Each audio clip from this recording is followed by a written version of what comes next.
Just life jacket and pants is That one's crazy. gotta go, dude. That's insane. It's crazy. Like, I wouldn't, if someone told me this is the only thing I could ride in for the rest of my life, I probably wouldn't wakeboard. I approve waterboarding. They're talking about wakeboarding. The thing about wakeboarding, every trick is an invert. Backside. Air railies. A new dimension. All right, we're back. Another episode of the Grad Matters podcast. Today, we welcome on a very special guest, Jacob Sunde.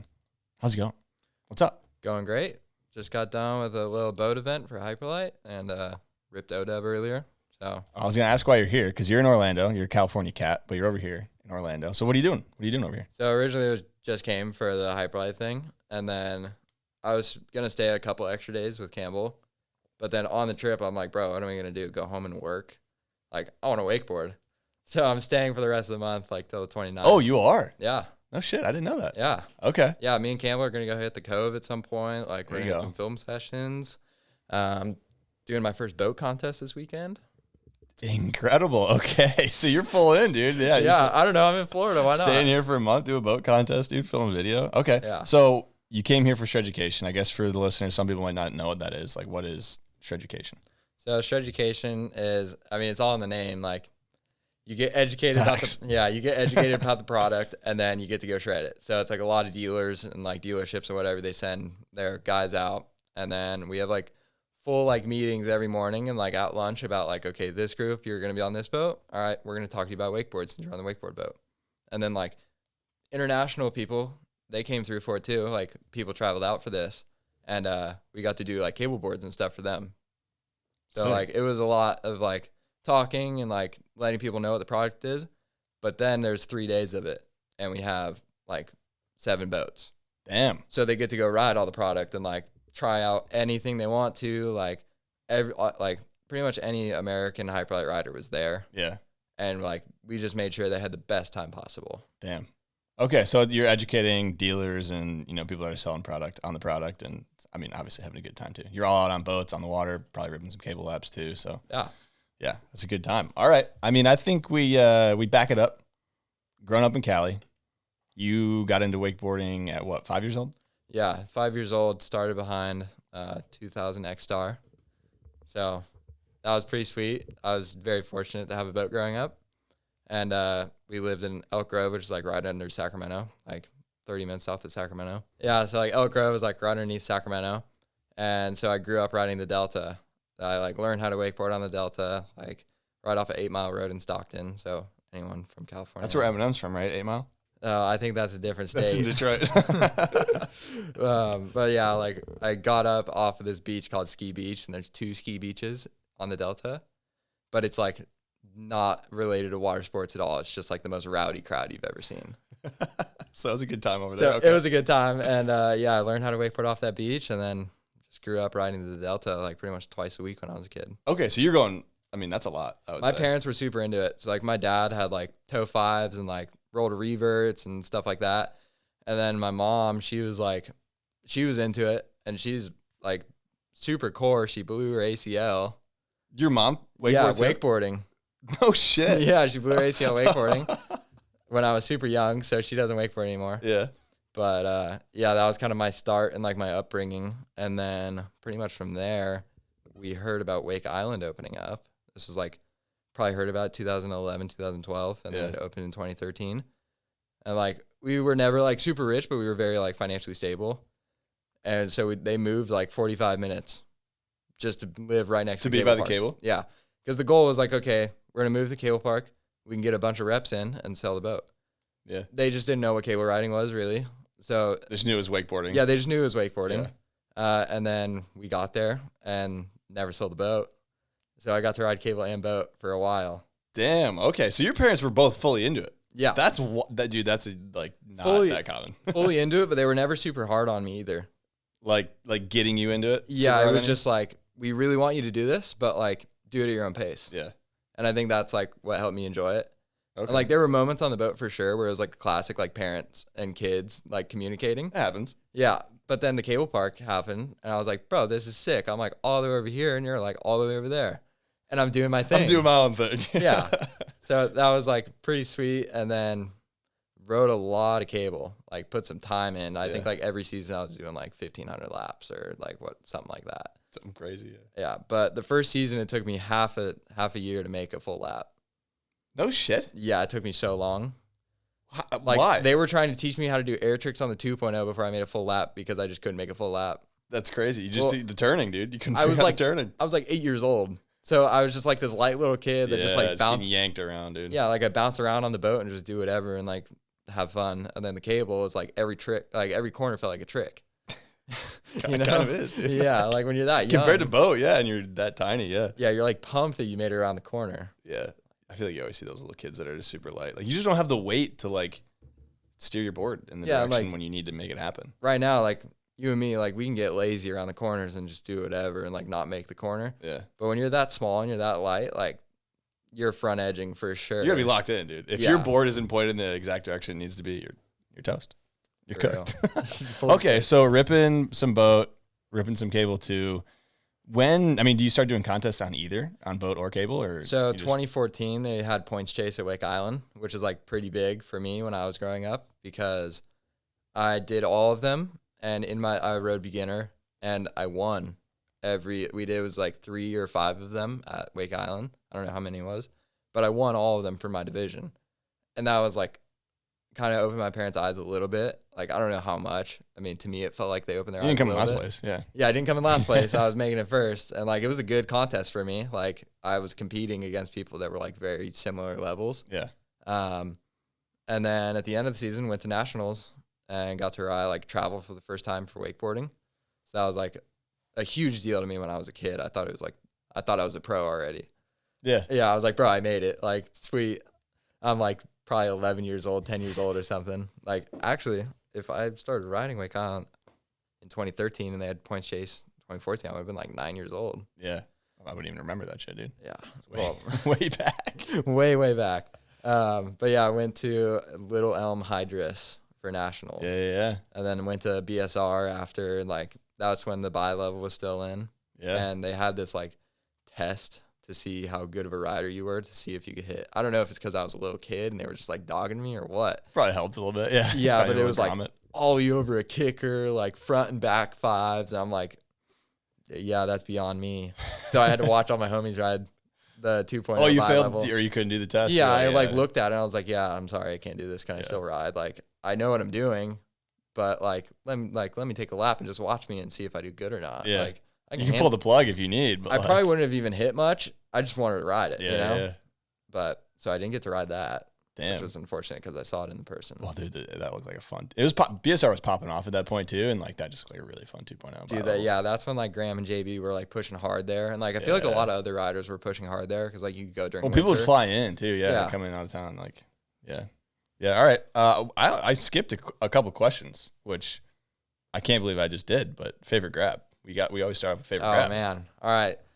I got a couple answers for this. This is such a West Coast fucking answer right here. I got a couple answers for this for a couple different reasons. So like go to if I'm doing like a hard trick. This was like I rewatched Trev and Ty's podcast before coming here. I have a very similar answer to Ty. Left hand back of the board. So it'd either be switch melon or reg stale. Yeah. Because I feel like I spin left like more than I spin right off the kickers. And it's such easy grab to throw in there, and it like looks good every time you do it. Like it's solid. You can like actually rip it a little bit in between the handle passes, and it looks good every time. It feels good. All right, so that's a go-to. That's a go-to, and then of course tuck knee. Like how could you be from the West Coast and does the knee have to hit the board? I feel like that's a heavy sigh right there. Okay, I feel like the core answer here would be yes. Yeah, absolutely. Yeah. Like, okay, if it's a video part, knee must touch. You're making contact. Yeah. Yeah. But if you're if I see someone do like a better tuck knee than most at like the cable or boat or whatever, I'm pumped. Yeah. Like that puts a huge smile on my face. So I don't necessarily think every single time, but if it's in a video, 100%. Yeah. Like Ulf touches that knee. Yeah, he does, dude. Mike's when he touches that knee. Dude, I'm surprised he doesn't break his knee just from hitting his board. Fucking dent the board on the way down. Right?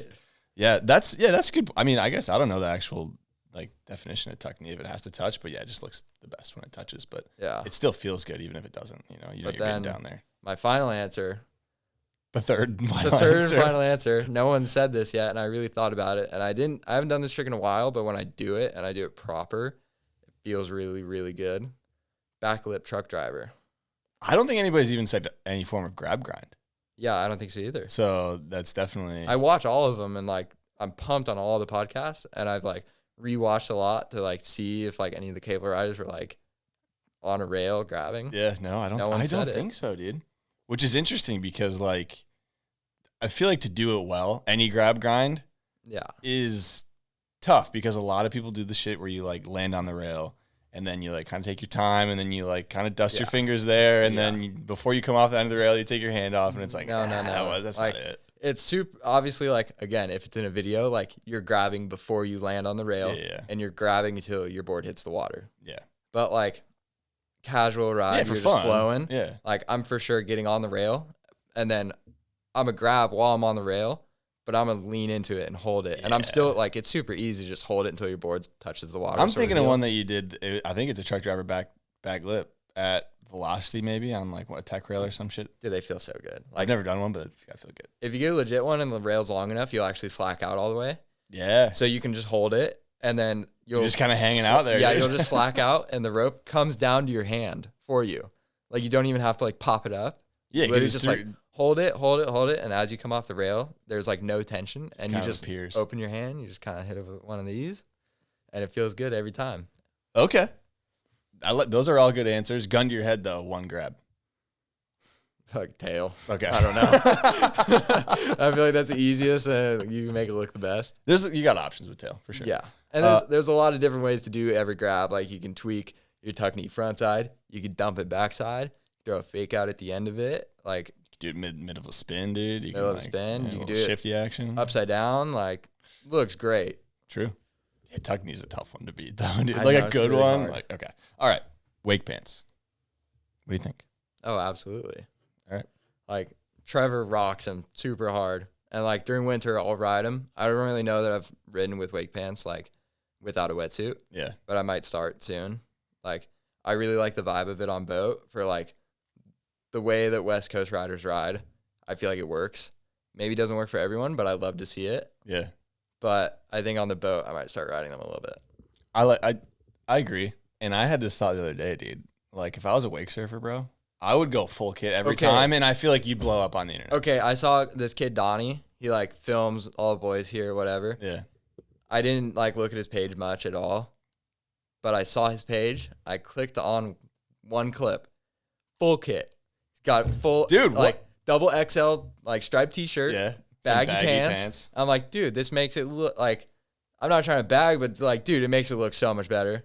Like it does. I'm saying, dude, if you're trying to be a pro wake surfer, like whatever that means, I would get kitted up every single time, dude. For sure. Every single time.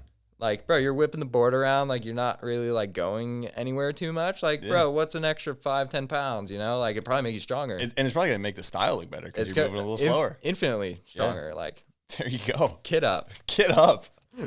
Everybody backs the kit. I like it. All right. So we're still going back to the early days. And we were talking a little bit, and you sent some stuff over, and you said that you kind of didn't ride from, like, 2015 to 2017 era. So I'm just curious, like, sounds like you were pretty into wakeboarding. Your parents were into it. Like, what happened in that zone? Like, you weren't really riding?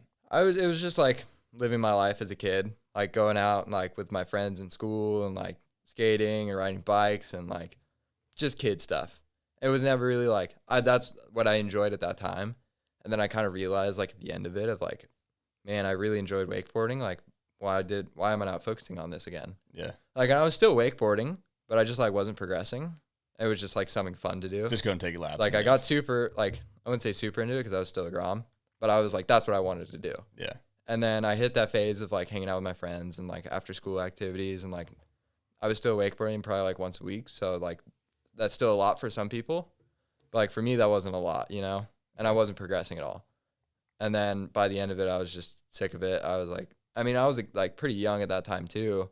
And I realized, like, man, this is what I want to be doing. Like, why am I not doing this? I feel like wasted opportunity to, like, not go wakeboard. Yeah. And how, I guess, did you say how far away you lived from the cable? Oh, man. I was probably, out of everyone that rides Wake Island, I was the closest person to the park. How far are we talking? Like 8 minutes. No shit. Yeah. So Wake Island. I'd be there every day. Yeah. Wake Island's kind of like, it's not in the middle of nowhere, but it is in the middle of nowhere. Yeah. So I lived like right on the edge of town, which is perfect because that was the closest edge to the park. And it was literally like you make 2 right turns and you go straight. Damn. And you're at the park. So I was there every single day. Sick. Like I was homies with all the operators, like so I was catching rides. Like everyone had to drive past my house. So it was like, come on, dude. They'll come pick you up with your little waterboard. There was a point where I wouldn't even like text. Like we had a little group chat of like the cable guys and whatnot. At a point, it was just like, all right, who's picking me up today? Like, I didn't even have to text them. Who's driving by? Like I would literally just like go stand outside with my board. Like I knew they had to get to work early, like before the cable opened. I'd just go stand with my board. Someone would pull up. That's a vibe, dude. That's such a good vibe. All right, I think it's time we dive into an early guest question from none other than Luke Holmes. Oh boy. I'm going to leave that in. Lord Sunde, what's up, dude? It's Luke. I got 2 questions for you. 1, can you please tell everybody about the Queen and the fire alarm? And 2, can you tell us what that moment was that made you realize wakeboarding was what you wanted to do? Hope you're having fun. Hope to see you soon, Bubba. Have a good one. All right. 2 great questions there. Thank you, Luke. So, if any of you guys know Bo Goforth, he's pretty rowdy. He likes to have a good time. And he loves RGR. He does. Just as much as the rest of us, but he really loves it. So, I don't know, at one point, we started calling him the Queen. But he's the Queen. I really wish I remembered what I'm talking about here. Shout out RGR. Yeah. But yeah, he's the Queen. Bo Goforth, the Queen. Bo Goforth is the Queen. So we all go to the first stop at RGR at West Rock. And it's a nice place, like great, but everyone stays at the same hotel, pretty much. And so you get 40 plus wakeboarders in a hotel. Something's going to happen. Something's going to happen. Whether it's one of the wakeboarders or someone associated, like it gets loose. Yeah. So like we're all outside having a good time, whatever. It's probably like 2, 3 a.m. Come inside, and there's like, I don't know what it was. I don't know if it was like a wedding or something, but we thought it was just one. I guess that hotel was doing like 3 weddings that night. So there was a lot of girls dancing on the like dance floor. Everyone else wanted to go to bed, and me and Bo were like, we got up to the room. We're like, dude, we're gonna go down and dance with some chicks. Like, what else are we gonna do? Go to sleep? Like, sleep when you're dead, bro. Like, let's go dance. And as we're coming out of the hotel room, and by the way, he tells a completely different story, but I was clear-minded when this happened. So he tells a completely different story. We come out of the room, and I'm like, oh, man, how funny would that be? And I point to the fire alarm. So I'm guilty by association. That's the one dude that if you say that to, though. I know, and I should have realized that in the moment. So, like, oh, dude, that'd be hilarious. Like, could you imagine? Walks up, full grip. Every single finger was on it. He tells such a different story. Every single finger was on it, yanks it, and is like, tries to push it back in, goes off. No shit. Yeah. So he didn't mean to pull the fire alarm down? Oh, no, he did. Oh, he did. Okay. He just didn't realize once you pull it down, it's locked. Well, maybe fair to realize, but it's a fire alarm. They're not going to mess around with the tech on that. So it's 3 a.m. Like, whoever else is, this sucks, man. For anyone else that was in this hotel, like, sorry. Wasn't me. It was the Queen. It was the Queen. All hail the Queen. Anyways, so we like run back into the room. Like we're pounding on the door. There's probably like 8 people staying in one room just because it's like, that's classic. That's the vibes that we're on. It's RGR. Like, why not? Yeah. So we run back in and everyone's like, bro, what is going on? Like, this had to have been you guys. And we're like, all right, come on. We just have to leave. Like, we got to get out of here. Like, we're not going to stick around and like do the whole fire drill. Like, we're going across, like, we're getting out of here. We're not going to be associated with this. So and like, you know, when like a fire happens, you're not supposed to take the elevator. No, but that makes sense. Yeah, you're supposed to do the stairs in case there's like an actual fire, but there was no fire. So we're in the elevator, like dying laughing, just like having a good old time. Like, man, telling this story makes me feel so bad. And so we get across the street and we're like sitting and like we start seeing everyone walk out of the building.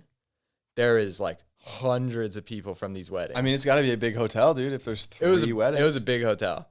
And like everyone that we were staying with, we were all on a pretty high floor. So like they had to walk down all of the stairs and like do the whole shebang. Like we hear the sirens, the trucks are coming, and we're like hiding behind like Adam Sinclair's truck. Yeah. We're hiding back there. And like for a while, we just like watched people walk out. There's a big crowd out in front of the building. And then out of nowhere, like Adam Sinclair, nicest guy ever. I've never, ever seen him get mad once. But like he was kind of like helping everyone out with their rooms. And I've never seen him get more mad in my entire life. All you hear is, Bo, go for it. Bo, go for it. And we're like, oh my God, Bo's going to die. Like tonight's the night. The queen's dead. The queen is dead. So we're like, bro, what's about to happen? And like Adam comes over. He's super pissed. Like we're all just like sitting there with our heads down. Like we didn't want to even be a part of this. Yeah, we're like in shame. Like, okay, you can say that I'm like, I'll admit guilty by association for sure. But like, dude, there's such a big difference between saying and doing something. Okay, like, but I was with your boys. Like, I was with him. Like I'll acknowledge. Like sure. If it's Bo, I shouldn't have told him to do that. Yeah. And so we're just sitting there, and Bo's just like, "Oh no, it wasn't me. It wasn't me. Like I promised. Like I don't know what happened. Like it wasn't me. Like we were in our room. We weren't doing anything. Like it wasn't me." And then Adam's like super pissed, and he like storms off, and he's like, "Well, wait, let me talk to you." Like, and then he like fully tells him he like didn't want to admit it in front of all of us. I don't know, but then it was like 5 minutes later, like everyone was laughing. Yeah. Like no fines were made. Like Adam didn't get charged a bunch. Like everything was great. Like it was fine. Yeah. Like fire department, like they were there and left like pretty quick. Yeah. Because it was like, okay, like nothing's going on. Open and shut case is over. Yeah. Yeah. So it was just great time. There was a lot of people out front. I felt really bad. Like, you know how like you mess up at some point in your life? Yeah. You're like trying to fall asleep and you get this random thought in your head. That's one that I think about. I didn't even do it and I feel so bad. Was this the night before the contest or the night after the contest? No, the night after. Like had to be the night after. We rode that day and then that was that night. Okay, that's how that goes. It would have been gangster if it was the night before. Yeah, but the energy probably wouldn't have been there. It's the night after is when all that shit happens. Okay. All right, fair enough. Second part of that question. And kind of a serious one. Like, when did you realize wakeboarding was something that you wanted to do? And I mean, not to put words in Luke's mouth, but probably like seriously, like take it seriously, pursue it. So I was always into it, but like 2019, I like really started to progress from like the average cable park goer to like, and I was always there every day, but it was like, I hit a turning point where I was like, all right, like I'm getting bored of this. Like we got to do something. Like I love it. Like let's start sending. So I got pretty good in 2019. And then I was riding, like I was getting flow from Left Coast Liquid Force at that time. And then I was a kid, like super irresponsible. I was like getting bad grades. So he was like fair enough. Like if you're trying to get free boards, like you got to put in the work, do whatever. Like that's beyond me anyways at that point. Yeah. So I was like, hey man, like I thought you were giving me free boards because of my riding. Like, I don't know what school has to do with this. And it was like, boop, all right, no more. So I swear I learned the hard way on everything. So I was just like riding the LF board that I spray painted, which like, bro, like classic kid. I'm a kid. Rebellious kid mode. I'm a kid. Like, what am I doing? Like I spray painted a board and then my boy Squirrel, shout out to Squirrel. He's like, been there throughout like my entire childhood of wakeboarding. Like he's a legend. Like me and him are like honestly one of my best friends today. And he still sends. He's an older guy. Like I see him do like back 3 on, front 3 off, and like put a little nose press in there. I'm like, bro, you're gonna hurt yourself, dude. Like chill. He'll do air tricks and everything. But he was doing like a little demo at the park, like just had a couple boards with him. And I was like, yeah, like let me try some stuff out. And then that's kind of when I was like, oh, Hyperlight. Like my first board was a Hyperlight. It was like a 109 motive or something. And it had like all these little like yellow alien dudes on it. It's kind of funny. My boy Ricky, me and him had the exact same board as our first boards, which is like such a mind trip because I've never even seen a picture of this board on the internet. The way you're describing it, little green alien dudes, no? I mean, I don't know board tech, but like, damn. So that was kind of the point where I was like, okay, sick, like Hyperlight, whatever. And then COVID hit and Wake Island closed for the season because the owner lives on the property. So like, fair enough. Like they just had a kid. Yeah. So it's like, yeah, cool. Nobody knew what was going on. Yeah. So like Velocity closed for like 2 months, I think. And then it opened back up. And then I think that was like my first season that like really took off. Like they had the Hyperlight shoot at Velocity. So I got to experience like what was there to offer. Like I say this like I was super smart about wakeboarding back then, but I really like I was just stoked on like the way that everything looked and like the team aspect. But I really do feel like I was ahead of the curve a little bit with like a mindset. And then just like really dove into it in 2020. And then Wake Island opened back up in 2021. And I started working at the park.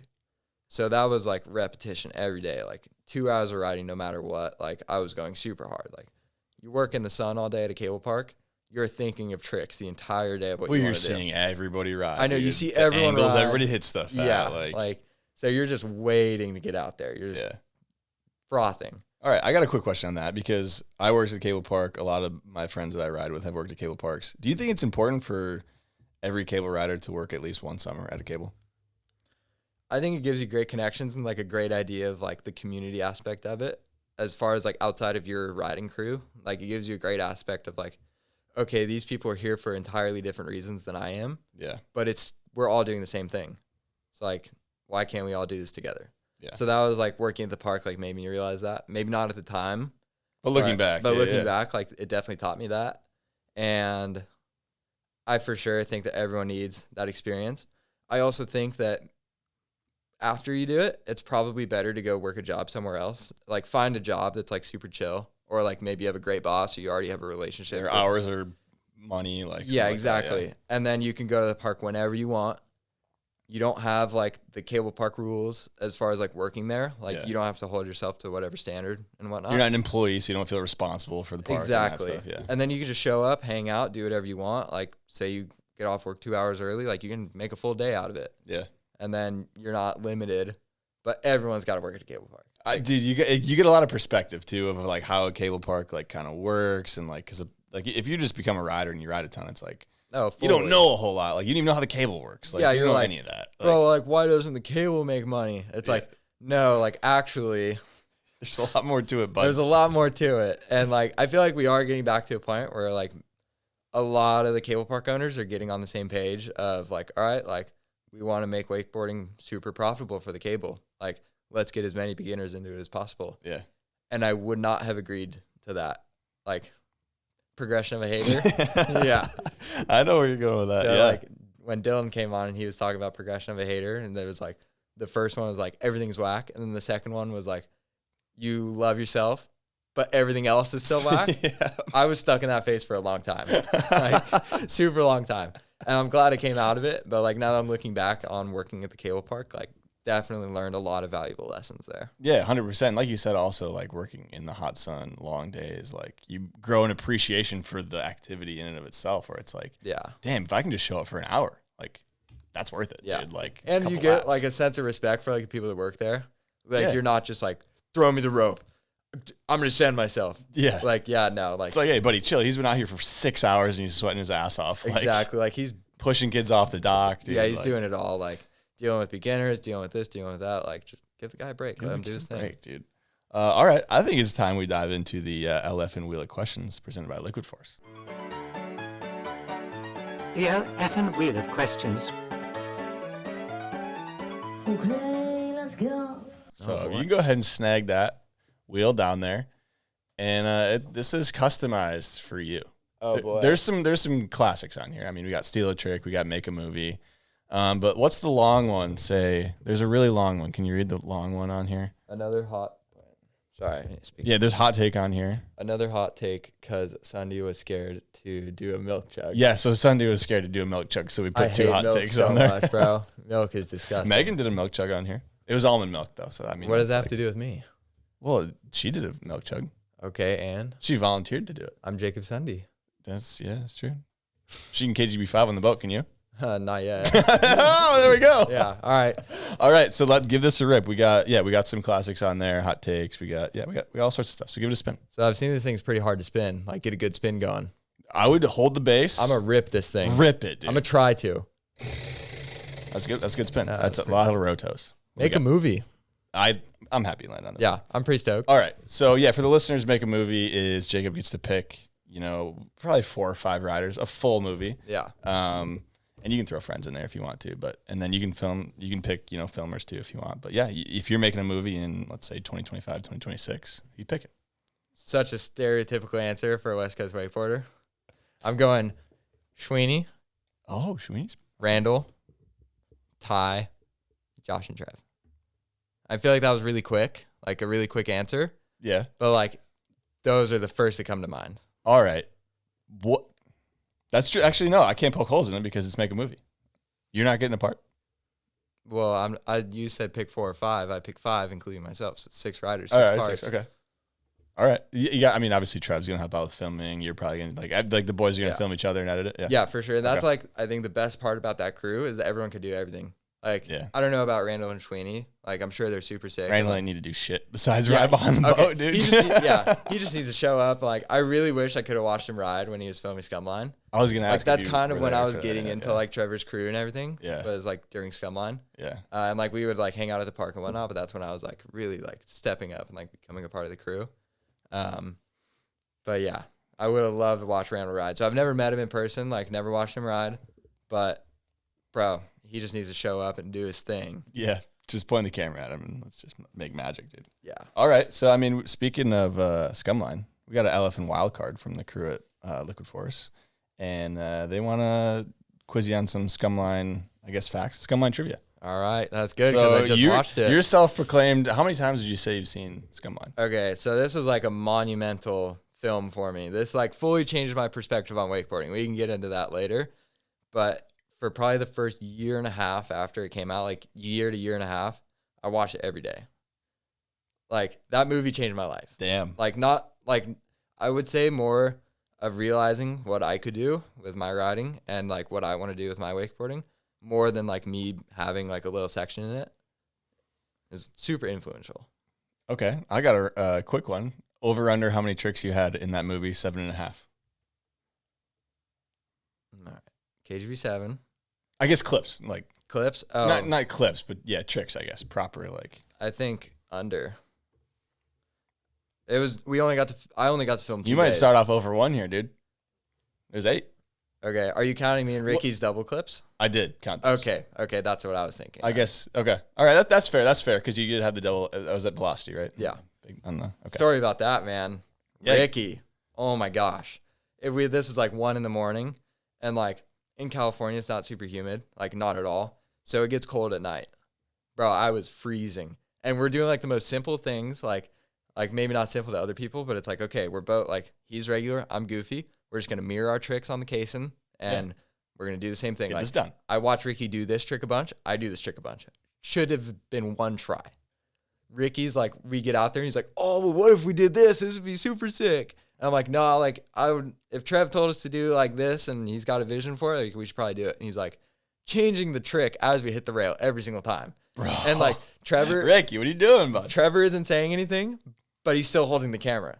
So it's like, okay, we gotta like do it. Like, we should probably do the trick that we were told to do. Like, it wasn't that vibe, but I was like, bro, like, come on, let's just put down this trick. Like, we're gonna mirror exactly what we're doing. And I think the clip that went in wasn't even mirrored. Like, I went all the way up and then went into the bank. He went like top step, hopped up to the black pipe and then into the bank. Oh, okay. So it still ended up being different. Yeah. Which not like, it doesn't matter at all. But it's such a funny story because it's like 1 a.m. I'm getting pissed at him. It's cold. It's cold. He's not doing the right trick. And then we had to do another rail after that, which like we probably would have stacked more clips if we like stuck to the plan, kind of. Stuck to the play. But it's like total Ricky move. He's such a goofy guy. I love him. But that was just like a classic Ricky story. All right. So that didn't go that well. But opening section, who had it? Trev. Okay. We're starting off easy. Early on in the movie, after Tyler Higham gets smoked on a double grab 3-1. JD. The camera pans to someone who says, "That's why I don't wakeboard anymore." Who was that? Yes, it was JD Webb. That was fucking impressive, dude. Yeah. Didn't even need to. All right. Twelker's ender trick was what? Melon wrapped half dick. Yep. He did it perfect. He did it so perfect, dude. So perfect. Yeah, I'll put that clip in too. Last one. Was the movie over or under 43 minutes? It was over. I was wrong. You were wrong. Yeah, that was the only one you got wrong. Okay. That's 42 minutes, 18 seconds. That's a cool one to get That's wrong. not one you would like, Yeah. no. You're not going to be like, oh, that movie was fucking 22 minutes and a half. Like, yeah, Trev's pumped for sure. Trev's like, yeah. Yeah, I mean, yeah, you got the ones that counted. Yeah, or the for ones sure. that mattered. You got those right. So that's really what matters. So, Man, you played it easy on me. Well, I wasn't sure like how deep to go, you know, like people say they watch movies and then I'll ask them a question about it and they're like, Yeah, and they've watched it like 4 times. Yeah, it's like, well, if you're a student in the game, you watch that thing No, anytime. That movie is like my Bible. Yeah. Sick movie. Great Haven't movie. watched it link below, obviously. All right, I think I want to dive into a Patreon question from Philip Kunti. So thank you to everybody on the Patreon. Jacob's on the Patreon. Your guys' support is literally what keeps this podcast going, so I couldn't thank you guys enough. Philip is wondering, are you competing in Europe this summer? In quotes, LAO, plastics, etc. Would love to see you rip in person. So this is my take on it. I don't tend to do very well in contests, although I very well could. It's a lot of money to go and do that, to potentially not end up on podium. And I already feel like, okay, as far as like career and like Hyperlight, you already have Liam, Pedro, Loic now. True. I'm sure I'm forgetting one other person. Like, you can count Ryan in there. Yeah. I mean, Lisa's a girl, but she's Yeah, gonna be on the podium. Like, for sure. They all do the contest scene. So it's like, okay, like, get in where you fit in. Like, I want to do the West Coast thing. Like, obviously you got to live your life and like go travel and go experience and stuff, which I will. Like, there was talks of it this week. Like, I might be coming to Germany this year for like a couple weeks to do a demo tour. So like, that's what gets me pumped on wakeboarding, is like getting people stoked on wakeboarding. Yeah. So like, I'd be more willing to go do that and then like also get a couple clips while I'm there versus go spend whatever amount of money or like ask Hyperlight for whatever amount of money to go not land grind on the your podium. ass in a contest and then be in Europe and like probably have a 6 time. Like, it would be such a good time. Yeah. Like, no doubt. Like, it would be great. But did it get more people on a Hyperlight deck? Yeah. You know. Well, and then you got on also, top of the podium maybe. like, Loic's gonna be standing up there. Yeah, Probably Lloyd's going to be standing up there. So it's like, all right, sick. Like, I don't have to do that. Yeah. And I mean, like, also, it's very pro to offer something that stands around for a long time, like putting people on a board or filming a video. Like, okay, I go and ask for budget for a video and I make a pro video that's staying pro forever. Yeah. You ask for budget to go to a contest and you don't land on that podium, that's not very pro of you. Might as well not have gone. You could have saved Hyperlight money. You could have gotten money for something else. Yeah. So it's like, okay, I want to do the video stuff. I want to lean into that. Why am I going to go spend thousands of dollars or thousands of someone else's dollars to go take a risk, you know? I think what you said, like, get in where you fit in. It totally makes sense. And I think like people listening to this too should be like, if you're trying to find a lane of where your riding fits in at X, Y, and Z brand, like, yeah, get in where you fit in. If the brand's full of contest cats and like you're not a contest guy. No. Well, I mean, also there's a lot of good riders, like a lot of good riders. And like Trent and Gavin already just like blow everyone out of the water. I swear, like third place is the new first place. Facts, dude. So yeah, like, if neither of them are injured and there's no food poisoning involved, yeah. It's like big props to them. And I'm like, no doubt that other people can pass them up on the podium. Like, no doubt at all. Like, I think if other people play their cards right and maybe like they have a bad day. I think Trent has to play his cards wrong. Yeah, absolutely. For this year, for sure. But he's not. Like, he's not going to. Like, he has to beat himself. They're both really, really good wakeboarders. Yeah. So it's like really tough to go spend that money. Get in their head. You got to get in their head. That's what you got to do. Yeah. Okay. That's good. Like segment on that. But I'm curious on like, have you been to Europe or no? No, I've actually never been outside of the U.S. Okay. Ever. But I have my passport. I thought I was going last year, super last minute. I was gonna try to go to LAO, but then I booked it and like talked to whatever on WhatsApp, like super nice lady. And then she said, oh, actually, like there's a wait list.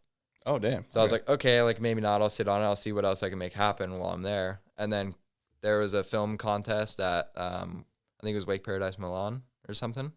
It was like a video contest, but it didn't end up happening. I was going to be on Graham's team with Graham and Eli, but then it didn't end up happening. And I hadn't booked flights at that point. It was super last minute. Like I was going to spend every last dime to go.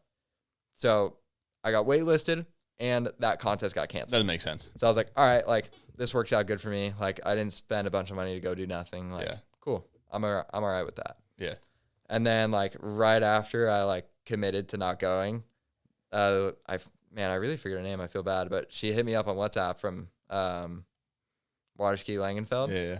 And she's like, hey, a spot opened up. I'm like, is it Momo? It has to be Momo, right? Yeah. Okay. Yeah. Momo. Yeah. Super sick. Like she was super respectful. Like let me know everything that was going down. And I was like, probably not going. like, thanks, like, really appreciate it, but probably more in the budget to stay in the U.S. this season. Yeah, definitely. Okay, yeah, I was just curious on, I mean, going to Europe, because I feel like, okay, this is a good follow-up. We can put that elephant wheel of questions back. Thanks to Luke, of course, for that. But I think you ride boat and you ride cable, right? Yes. And I feel like you've dabbled a little bit. It seems like year after year, a little bit more into the boat side of things. So, like, what do you see yourself as? Do you see yourself as a cable rider, as a boat rider, or just like as a wakeboarder? I see myself as a West Coast wakeboarder. WCW, okay. So, like, if you look at Trev, he does it all. He winches, he rides boat, and he rides cable. And I feel like that, like, I enjoy all three aspects. Like, this isn't me doing it to, like, get in where you fit in sort of deal. Yeah. Like, I genuinely enjoy all of it. Dude, because they're fun. I don't know how anyone dogs on any of the three disciplines, because they're all super fun. They're all super fun. And it's as simple as that. You get such a different connection. Like, this sounds, again, super West Coast. Man. But, like, you get a completely different feeling on the water riding boat. Yeah. Like, if you just go and do slashes, like, there is terrain of water that you don't have at the cable park. And it's a good feeling. Like, it doesn't matter if it's a big wake. It doesn't matter if it's a brand new boat. Like, you're going out and you're having fun. And it's a great feeling. Like, I'll always be pumped if I can just pump out a tail grab really nice, or like a tuck knee really nice. You don't need a big wake for that. Like, you can go out on anyone's boat for that. Yeah. And that's what I really enjoy, is just like, you can enjoy really simple things on the boat and just make them look good. And when they look good, they feel good. And that's all you need. And you know what people don't, I feel like I haven't heard people talk about that much, like at least publicly. When you do something behind the boat and you look up, whoever you're with, they're like, I mean, unless they're an asshole, they're on their phone the whole time. They're looking back at you riding. Like, yeah, exactly. It's like a connection with your friends or your family or your homies. Like, they're watching you ride, and that's like a unique thing. You know, it's only you out there. So yeah, the train aspect is cool too. I didn't hear people talk about that. Super fun, and it's just like a completely different feel. Like, you got music blasting. You're out with all your friends, or like me, I have this Grom, Cammy. He rips. His parents are super cool. Like, they've taken me in as, like, they call me their adopted wake bum. But they have a new Supra, so, like, the wake's macking. Yeah. Like, I really enjoy riding behind that boat. And I get to come out pretty much whenever, as long as he's not in school or at a contest. Like, kid rips. But that's, like, my go-to is them. And it's, like, super sick every time. So, like, he's a Grom. He's super Grom. Like, he will go, like, jump. He's bouncing around the boat, like, trying to full of energy, trying to pull your hoodie off you. Like, he's always trying to dog you, which is, like, I really like seeing in the kids that are coming up in this sport, is, like, getting to be themselves and, like, enjoying that time. Yeah.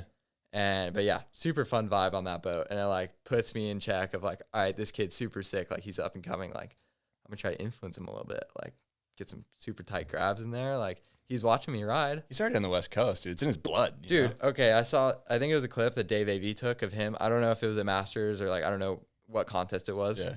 But he did, like, a grown man, like, grabbed back 180 in his run. I was like, sick. I was like, dude, that's what we like to see right like there. Like, grab, poke, tweak, back one. Yeah, it was legit. Like, he passed the handle on a back one, which, like, I feel like isn't that common. Yeah. And he swagged it out. Dude, sometimes it looks so good. It also, I feel like it depends on the grab, too. Yeah. Like, if you hold the grab for really long, like, you know, on a switch front 3, you can either pass the handle super early, or you can pass the handle, like, as you're landing. Yeah. He, like, waited super, like, grabbed as he was landing, he passed in, like, did the whole, like, West Coast, you know, that deal. Yeah. And I was super impressed. Like, that's sick. All right, Cammy, let's go. Like some grown man style. I like that. So you ride on the Delta, right? I mean, is that mostly where you're riding behind the boat? Yeah, like, okay, so there's Folsom Lake, which is, like, pretty close, but it's a really big open lake. So if you want to find good water, you have to drive all the way down the lake, which is probably like 20, 30 minutes. It's a pretty big lake. Like, maybe it's not that long, but it's pretty long. Yeah. It's a mission. But yeah, mostly the Delta. Like, you're always going to, like, it feels like a dream every time I ride there. Like, not only the history of it, but, like, it's insane. Like, so, like, I guess explain the Delta to, like, why is it different than, like, go boat riding at a lake and then boat riding the Delta? Like, is it different to you? So it's not a lake and it's not a river. It's a bunch of sloughs, and it's just, like, super tight. Like, if there's two boats wakeboarding, like, you're getting pretty close to, like, when you pass each other, you're getting real close. Yeah. Like, you can't turn around in these sloughs. Like, it opens up in sections and stuff, but, like, you pretty much never have to turn around. You can just follow them and go and go and go forever. And I think that's what, like, really influences the West Coast style of like carving and like being super playful in between each trick is you never have to turn around. You just got miles of fresh water. And that's the thing. It's super narrow, and there's like tall levees on both sides, so you're always getting smooth water. Like I feel like a normal lake, like a big open lake, probably like anywhere from like 10 to 12 miles an hour. You're getting pretty blown out there.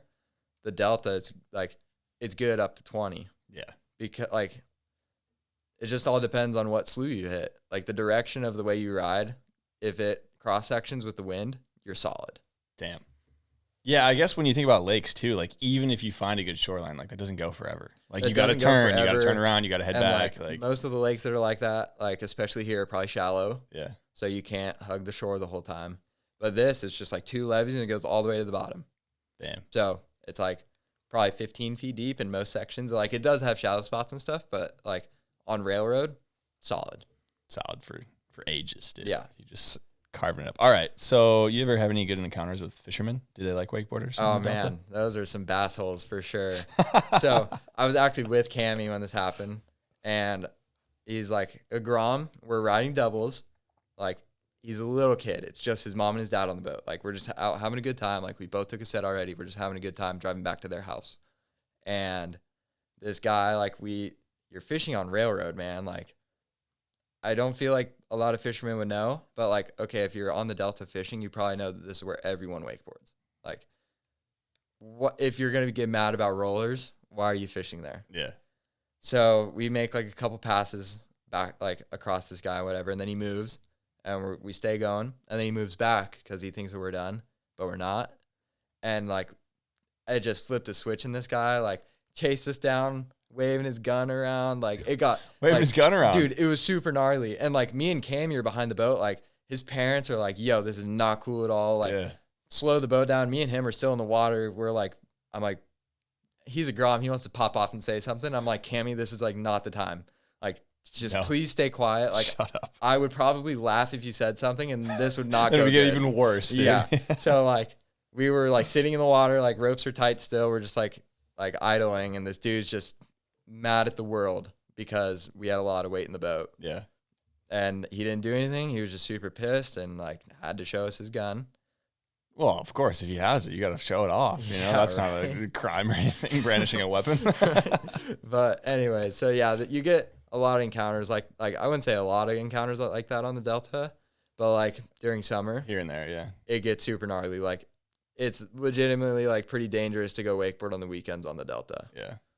Yeah, I mean, I feel like there's a lot of lakes that I grew up on that are small and they're in like a big population center. And like, dude, if you're wakeboard on the weekends, like you're just kind of like, it's not it. Like, yeah, go do something else. It's not it, but it's also like, I feel like it turns a lot of people off to wakeboarding because that's the only time they can wakeboard. Saturday, Sunday, that's when you can and go. And like maybe it's just like their friend's boat or like it's the 4th of July and it's like they wakeboard once a year. It's like a fun activity that they probably don't do very often. Like probably turns them off real quick from it because you can get into some sketchy situations on the Delta. Yeah, boating can get gnarly, especially when you got some fishermen with guns and stuff. But dude, there's so many places in the world you can fish, and you can't wakeboard that many. Like, come on, bro. The Delta's huge. Like, it goes for miles. So, like, to my knowledge, the Delta starts at like all the water. So you get Shasta runoff that goes into Lake Shasta, then it goes into Keswick, and then that's where the Sacramento River starts. Then it goes all the way from Redding down past Sacramento to Stockton. And that's kind of where I would say the Delta starts. Yeah. And then it goes all the way from Stockton out to San Francisco Bay. Bro, there's fishies everywhere, dude. There's so many fish. Like, why are you on railroad, bro? Like, it's a lot. Oh, man. Okay, so you're riding with Cammy, this grommet, and we had a question from Luke earlier. But you mentioned that you really like to ride with Luke Holmes. And I'm kind of curious as to... I mean, I can guess why. It can fucking sense, dude. Like, so fun to watch ride in person. But yeah, like, why do you like riding with Luke Holmes and maybe some other names you like riding with? So I'm not a contest rider, but I am a very competitive rider. And when I get to ride with Luke, I try to break myself off. And it's the most fun ever. Like, watching him ride, it's just like maximum intensity. Like, you don't see him hit the water and just cruise. Yeah. And like, that's the vibe that I'm on when I'm home. And like at my home parks, just like riding, like I'm trying to like break features when I ride. Like it's the most fun ever to like compete with yourself. But then once you get to compete with someone else that's on the same wavelength as you, that's like trying to destroy everything around them, it's the best time ever. I love that shit, dude. Yeah, that's sick. Yeah, that's like an interesting way to put it too, because like I think humans are naturally competitive, right? Like you're born competitive. Everybody likes playing video games and shit or whatever, and it's competitive. But a lot of people in board sports aren't like traditionally competitive, where it's like, yeah, I want to enter this contest, like you were saying, and like not get a podium. Now I'm disappointed, but you got your boy who's at a similar skill level with you, and like, yeah, all right, let's one up each other. Like, what's going on? What's going on? Like, so pretty much, me and Luke are at the park. We stand in line together, and we go carrier and carry no matter what. Like, I'm gonna wait for 20 minutes just to get on the carrier in front of him, just to go out there and do something to piss him off. Yep, and then peek back and like, all right, Luke, what you got? Like, what's going on, dude? I love that. That's such a good vibe, dude. That's such a good vibe. All right, I think we talked setup, dude. So we were talking about boat and cable. You got your cable board here. Let's I guess we'll start with cable. So what do we got? What are we looking at here? I actually just picked this deck up. I'm on a 151 free press Hyperlight. I really like the shape of this board. I really like the like squared off tip and tail. And it's got beveled edges, which I think is super important. Like after I hopped on the blacklist, I like rode the blacklist. I rode the exact same setup for 4 years. Like didn't change a thing. Didn't even change my stance. Like nothing. Like so coming from that board to this board, I want to change it up a little bit since it's not in the lineup anymore, but it's also the most similar. Okay. So it's got gray flex. Like I enjoy it off kickers and cool colorway. Yeah, this is pretty simple. I like it. It's nice. Compared to like some of JB's other graphics, like this. Yeah, one of them was real colorful. I wasn't really bad. I think it was the first year of it. It was like super colorful. Yeah. But like I really like this board. I love a good white setup. Yeah. Like can't leave it out in the sun, but take care of your shit. You know. Yeah. Well, it's worth it. Well, when you work at a cable park, you definitely leave it out in the sun. Yeah, true. It's what happens, dude. It's the name of the game, all right? Yeah. All right. So what do we? I guess what size is it? What 151? 151. All right. I'm riding on this board. The bolt pattern's a little different for like the stances, so it's actually set in quite a bit. I'm not a small guy. I'm 6'1", so I'm riding the middle stance, which is actually super similar to my boat stance. I ride all the way in on boat. So all the way in would be skinny on this unit. Yeah, all the way in would be super skinny. So this is like my first time really riding like a little bit of a wider stance on the cable, which I don't mind at all. It feels good. I feel like I didn't even feel like it looked bad on the blacklist. Like I love the way like my riding looked on the blacklist, but it would have been nice to have a hole in between all the way in and middle. Yeah. And I feel like this is right where it'd be. That meets that. Like I don't have a measurement, but if I did, it would. We're going off this. vibes, dude. Yeah. We're going off feeling here. Strictly vibes. All right. All right. And then what's the angle you got? Are you an angle guy? 12-12. 12-12. My entire life. Classic 12-12. Never changed it. Okay. And then I guess let's talk about the boots. What's going on here? Yeah, so Hyperlight just dropped the Zero boots, and we're going to offer a couple different makes and models of the Zero.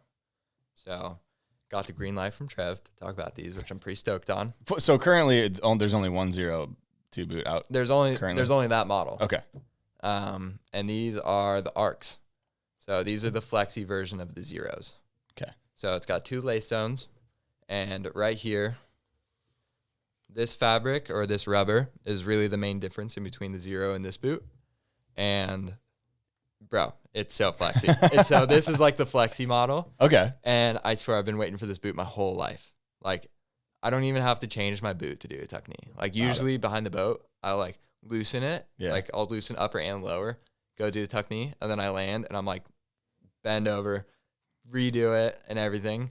These are just like good to go out Set of the box. Set it and forget it, dude. You're ready to go. Yeah, so right where your crease points would come in on like a boot that you would wear in, these boots have like the flimsiest, like I wouldn't say flimsy, that sounds terrible, but like super soft. It's not rubber. Restrictive or whatever. Yeah, not restrictive at all. Like you're going to be able to move around in these things.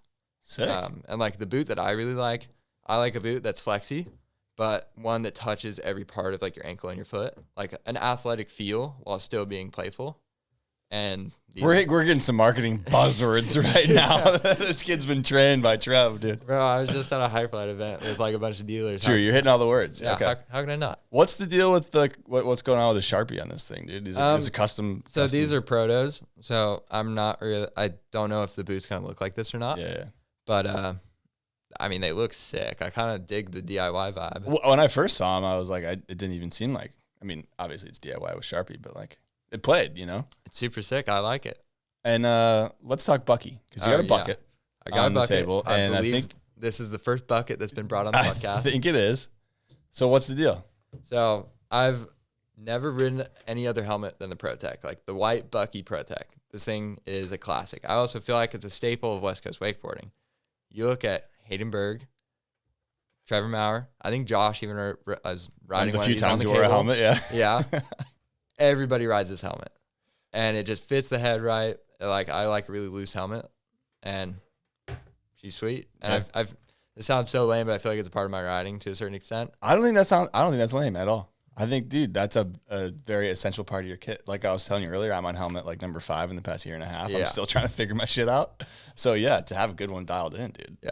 I also feel like kit is so important when I ride. Like, if I'm not in the right kit, I'm not wakeboarding. Like, period. Yeah.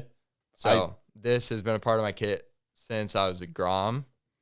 That's the same one. No. Oh, okay. No. I was gonna say you have big head when you're a kid and just keep running it, dude. No, man. No, this one I probably got like a year and a half ago or something. Okay. So it's like pretty okayly fresh, like. Yeah. But yeah, I've probably bought like 6 of these and just keep it running. Interesting. Which Okay. is weird because you can't find it on their site anymore. Like, you have to like go to Amazon. Like, sometimes it's not on there, so you gotta like go to another. You site. might have to buy a couple next time you see him, and then just That's what I'm thinking. hope for the best. Because it's only the white one. Is this like translucent a little bit? Yeah, Like, yeah. this is it right here. It goes with a white kit too. It goes.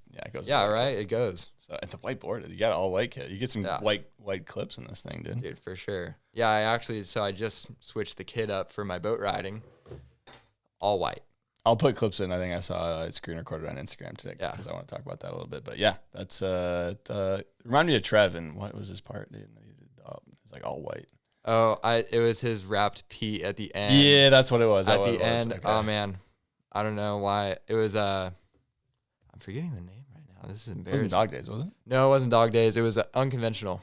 Ah, okay, there you go. Yeah. That's what came to my mind. I Yeah. was like, that's all white. Yeah, I did the wrap Pete, white pants, white shirt. Well, because the tough thing with white is you can't run it that many times, dude, because it's not gonna be white anymore. So like you got to get your shit quick if you're gonna be going all white. You can't, like, John does it. Like, he only rides in a white long sleeve, and like his is thrashed. It's It's super like Pooh dirty. Brown now, you know. Yeah, well, he winches in it, and I think that's probably the issue. Yep. That'll do it, dude. Get some mud on your board, and then you pick it up, and you're toast. But You're cooked. the Target down the street from my house, every time I go get groceries, got to check the clearance section in the men's clothing. Like, Yeah. there's some hot deals in there. Yeah. So I got kitted up right before this trip, like for like $15-20.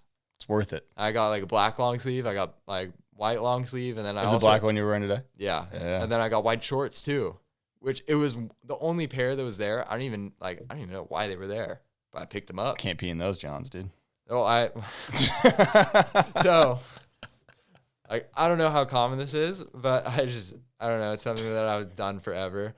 I don't ride with underwear, or like I've started recently, like under my shorts. Yeah. But like my shorts have never fallen It depends down. on the shorts you ride. It really depends on the shorts you ride. Like, just to say that. really dude. depends. So the white shorts, like, bro, 100% you gotta wear them. Like, Yeah. if you're not wearing them, That's an offense. like, you gotta charge for what people are seeing. Jail. Like, I was gonna say jail, but yeah, that works too. well, yeah, that too. You get charged and you charge.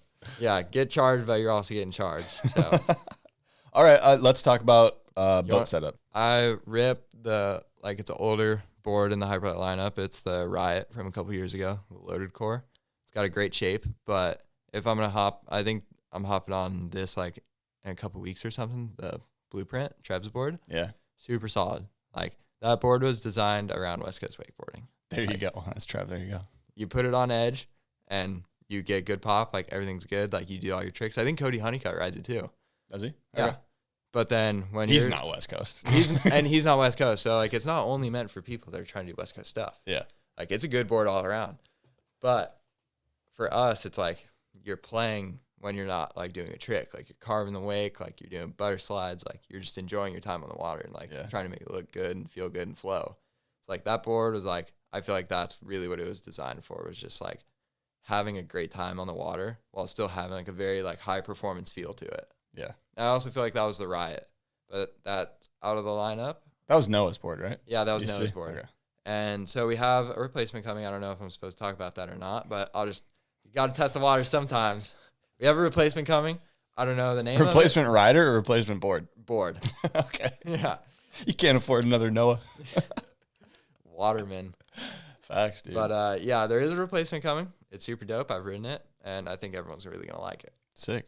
All right. Well, speaking of Trev, we got a guest question from none other than Trever Maur. My dog. Yo, yo, yo, what's up, Jacob? It's Trever in the house. And yeah, man, I'm huge Sunday fan. I think you're crushing things. Style's on point. Everything's looking pretty saucy.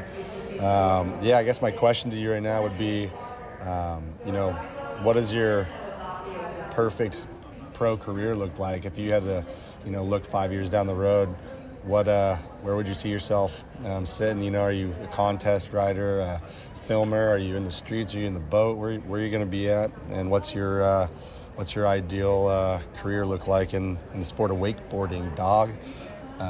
Yeah, stoked you made it on the pod, and can't wait to hear it. You. First off, sounds like he's in a food court or some shit. No, he's in Orlando Airport. Oh, he's in Orlando Airport. Okay, there you go. Yeah, for sure. Well, sweet. I just get to set up my career right here. I was gonna say this is on a real note, kind of like interesting because he's the TM of and many other things at Hyperlight, but he is the TM, and he's asking a rider what is your career. I think it's just an interesting question, so I'm curious to hear what you have to say. So off the bat, I would love to follow in Trev's footsteps and really play into the West Coast stuff because there's only so many of us, and why wouldn't you want to rep it? If you're from the West Coast and you had a West Coast upbringing, who would want to toss that out the window? I would love to be considered a West Coast wakeboarder by, the guys before me, Sweeney and Randall and Nelson, all the West Coast riders. I want to really, step up to the plate and, try to keep it going, But my ideal career, I would love to do video stuff. I've already made a video. I've made Alamo. And that was the first video I ever filmed.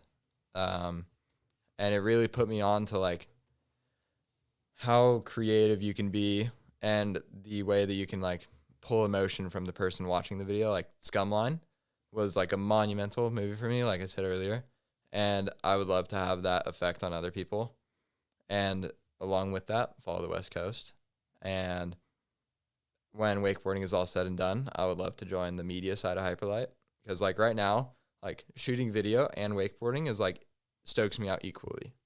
When I lace a shot up and the rider does good and everything framed perfectly, foreground, background, whatever, when it all comes together, that gets me just as pumped as wakeboarding does right now. And I've been editing for quite a bit, 7 years. I started on the iPhone for a while and then got a computer a couple years ago. So that changed the game for me and really let me put my ideas onto my videos and stuff. So Instagram videos, I don't exactly post for the weekly content stuff, or daily content. It's more of a magazine of what I like and what I do as far as my riding. Yeah. So that's where I get to have a lot of creative input on everything that I do, full creative input, not held back from anyone. No one tells me what to do.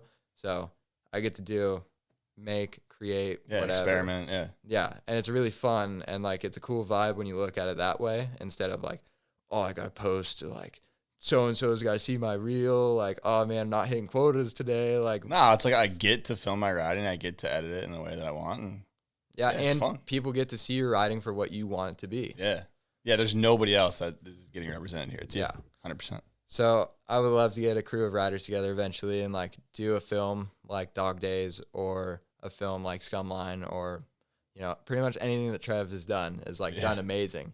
And I would love to follow those footsteps, but definitely do it in my own way. Yeah. Bring a more skatey, I wouldn't say park rat because obviously there's going to be boat in it, but that skatey, park rat vibe to it. Yeah. And just do my own thing while still following the West Coast. I love contests. They're fun, but I explained earlier, they're a lot of money to go to. If you want to send me to contest, Trev, go for it. I'm down. Let's run it up, dude. Yeah, let's run it up. Get me with Alec and let's go, dude. Shout out Alec Buckley. He was there. He's at the international rep for Hyperlight. He kills it. He slays. He's such a fun dude to be around. So obviously he's the Hyperlight international rep. He does such a good job. But potentially going overseas this summer with him to Germany and do a couple demos and film and whatnot. Did I already explain this? Yeah, a little bit. All right, well, whatever. Touched on it. That was you good. can do after cut or whatever. Yeah. Or just keep it in. It's not like you rambled on about it. You're just I'm going to go to Europe again. Or But go to Europe. I would love to do contests just because I'm naturally competitive, but like what lights my fire is video. That's on the top of the list. That's top of the list, and like that's what I'm pumped on. I think it has more influence than contests. Lives forever. Yeah. It lives forever, and it's West Coast. How could you West beat it? Coast, baby, dude. Take a drink for every time he says West Coast, dude. All right, I think it's time. Pretty sloshed by the end of this. Then You're pulling some fire alarms. I want to before we talk about Alamo, because I got some stuff I want to talk to you about on that. I think we do the Slingshot Silhouette Challenge presented by Slingshot. So for the listeners and the viewers, I am giving a photo to Jacob, and he has to guess who the rider is.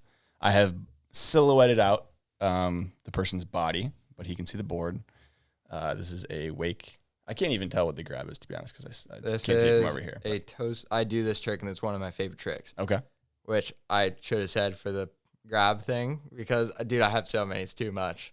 But it's a toe side, like bat wing, but you grab stale and you poke out the side. Yeah, okay. Not up and down, but you poke out the side. Yeah. It feels really good. So off the bat, I'm going to either say Jacob Valdez or Sweeney, because I know that they both rode those boards in dog days, and Sweeney, I think Sweeney rode in Scumline. It's on the Delta. This is a bi-early board for the listeners, and it's on Delta, obviously, shot by Garrett Cortez. So the wrap handle's looking a little far out here. So what does that lead you to believe? I would think that this rider likes to go over wrap a lot. So I think Jacob Valdez. You are correct. Yeah. You are correct. He figured, yeah, I feel like you narrowed it down in that one, you know? I mean, I had the two answers right out, like, you didn't even slide it to me yet, and I was like, oh, crap. Well, dude, I could have given people have been getting these right recently, and I'm trying to make them a little bit harder. And Jacob Valdez, I mean, he was a pretty big name in wakeboarding, but it's not like a Trever Maur or a Josh Twelker, or like Randall Harris. So, good. I mean, he had opening section in dog days, so. He did? That's pretty I remember the there. first trick in that freaking clip. He does the dry start into the little water thing. Yeah, me and Trevor just talking about this. It was like super gnarly. Like Travis hand, it was like, I mean, probably more than the height of the ceiling. Like I think standing on top of like the round drop that he was going to, and like dry starting on a gas winch is already pretty gnarly. It really doesn't even make sense if you think about it. It's a lot of muscle that goes into it, and you're starting on concrete, and then you drop to this like wall thing. Very little tranny. What is he trying to find on this? I don't know. You can't be going very fast. No, because it's a gas winch. It's a dry start. But apparently he like tore his ACL in that clip and like rode away from it. No shit. Yeah. I didn't know this until like this week. Damn, yeah, I didn't know that. Super wild. I mean, shout out Jacob Valdez for committing. Yeah. Like even just trying that's crazy. And then blowing your ACL and riding away from it is like, what in the full gamut, dude. Like, triple whammy there. All right, so thank you to Slingshot for that. We seems like everybody's getting these right, so I'm gonna make them way harder for the future going. So. I don't know, maybe it's just me. I'm kind of a wake nerd. Well, dude, then I had Dylan Mead, I had Gavin Stuckey. I guess these are just students of the game, people who are paying attention. You know what I mean? So I guess it makes sense. You guys are getting it right, but yeah, we're gonna up the difficulty because I want somebody to get this wrong. All right, so let's talk Alamo. Speaking of videos, explain what the project was for people who don't know. So it kind of just started out with like me and the boys taking like a spring break trip. Like thankfully all of our spring breaks lined up enough to where we could be at the Levee, which is a private cable park in Texas. It's a 2.0, super sick setup. If you've seen like any of like the Hyperlight product shoot and stuff. Yeah, I'll put clips in. Obviously, they do a lot of their stuff there. The guy that owns the place is super dope. Like more than willing to have people out. Like I got some good stories while we were there, but it started out with us just doing like a spring break trip, and I was like, man, like I really want to dive into this filming thing. Like you got to start somewhere. Like let's get some clips. Like let's clip up.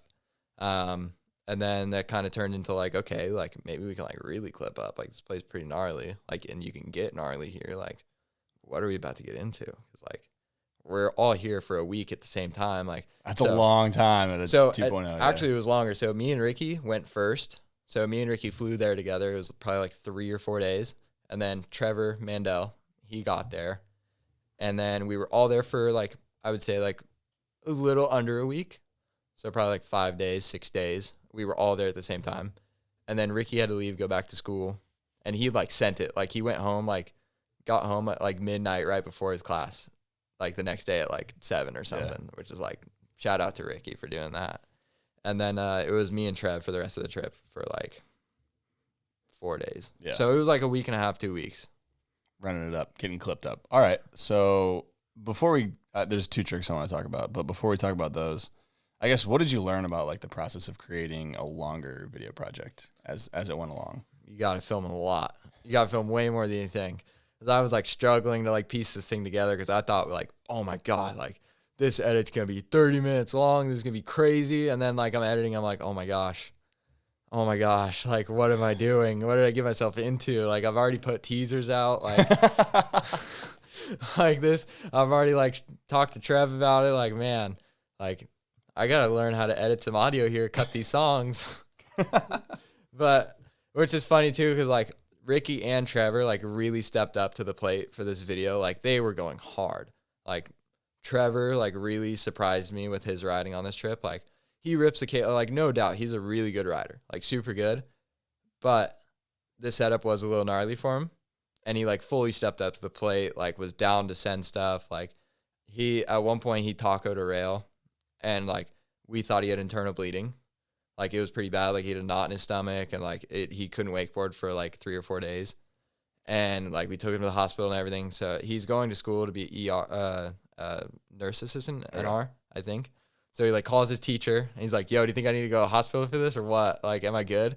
And they're like, yeah, probably. Like that's probably always going to be the answer too if somebody cares about you. Like, and like there was no like blood coming out or anything. Like he was like fine. Like no blood in the stool or anything. No, nothing in the piss. But he was tripping, and like I was kind of tripping too because I was like, okay, like first of all, how is he gonna get clips? But second of all, you might have internal bleeding and like internal injuries are the worst too. Yeah, because you can't really tell until it's like, all right, this is happening. Too late, yeah. And so yeah, we took him and everything was fine, and he didn't ride for a couple days. And then the first thing he does back is an air trick, like it uses your core. Yeah. And like I'm shooting water housing, and I'm just like, yo, like just keep it chill, like go do a couple carves, throw some water up in the air, like it's gonna look cool no matter what. It's water housing, like not that many people do water housing. Yeah. And like he just does the air trick, and he's like, oh my God, like I think I redid it. No shit, bud. Classic Trever move. So he didn't ride for like it was probably like 5 days of him not riding. So like he like when he was riding, like I really, really had to focus on his riding. And like when I rode, it was like very calculated to like, okay, I'm doing this trick. Like I probably took like 2 fun sets while I was there, and the rest of them were just like tricks. Yeah, like for getting film. clipped up. Yeah. Another thing I learned is probably get the boys on some camera time before you go, instead of just like they did great, like they handled it, but it was a lot of tripod. And like I will admit, like I shot a lot of tripod. At the time, my nicer lens and like the look that I wanted was my long lens. Yeah. So that was kind of the reason why there wasn't too much wide in it. And I feel like I like the longer focal length, but you got to switch it up. Like you got to show different perspectives and stuff. And that was one thing that I really learned is like, man, I should have put more like wide angles in, but definitely should have got the boys on the camera beforehand. There's a lot of funny moments. Like I was probably super pissed in the moment, but like I'll land something and then I'd like have to go in and watch it. And like, it didn't happen very often. There was like 1 or 2 where like classic Ricky story. He's like playing music on his phone while I'm riding. And he's like, oh, it could be cool. Like you could like transition. Dude, no. I'm like, nah.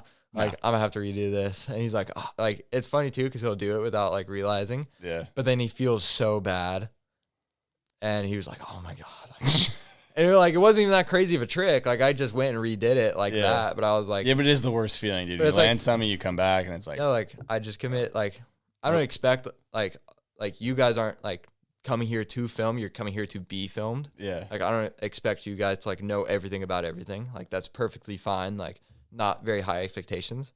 Like, come on, you're playing music in my clip. Like, what? The worst is when someone's like on their phone, like scrolling Instagram, like, and you're about to hit it, and they're like not paying attention. So thankfully that never happened.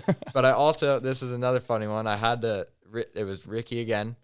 We were getting an angle from like the top of the lake, so I was like doing a trick going up. It was like Corex to rail. Yeah. And I wanted to get the end of the trick because it's kind of hard to see at the bottom of the lake. So he's up there, and he's like, bro, how do I focus this thing? I'm like, bro, I thought you had a camera. Like, what do you mean?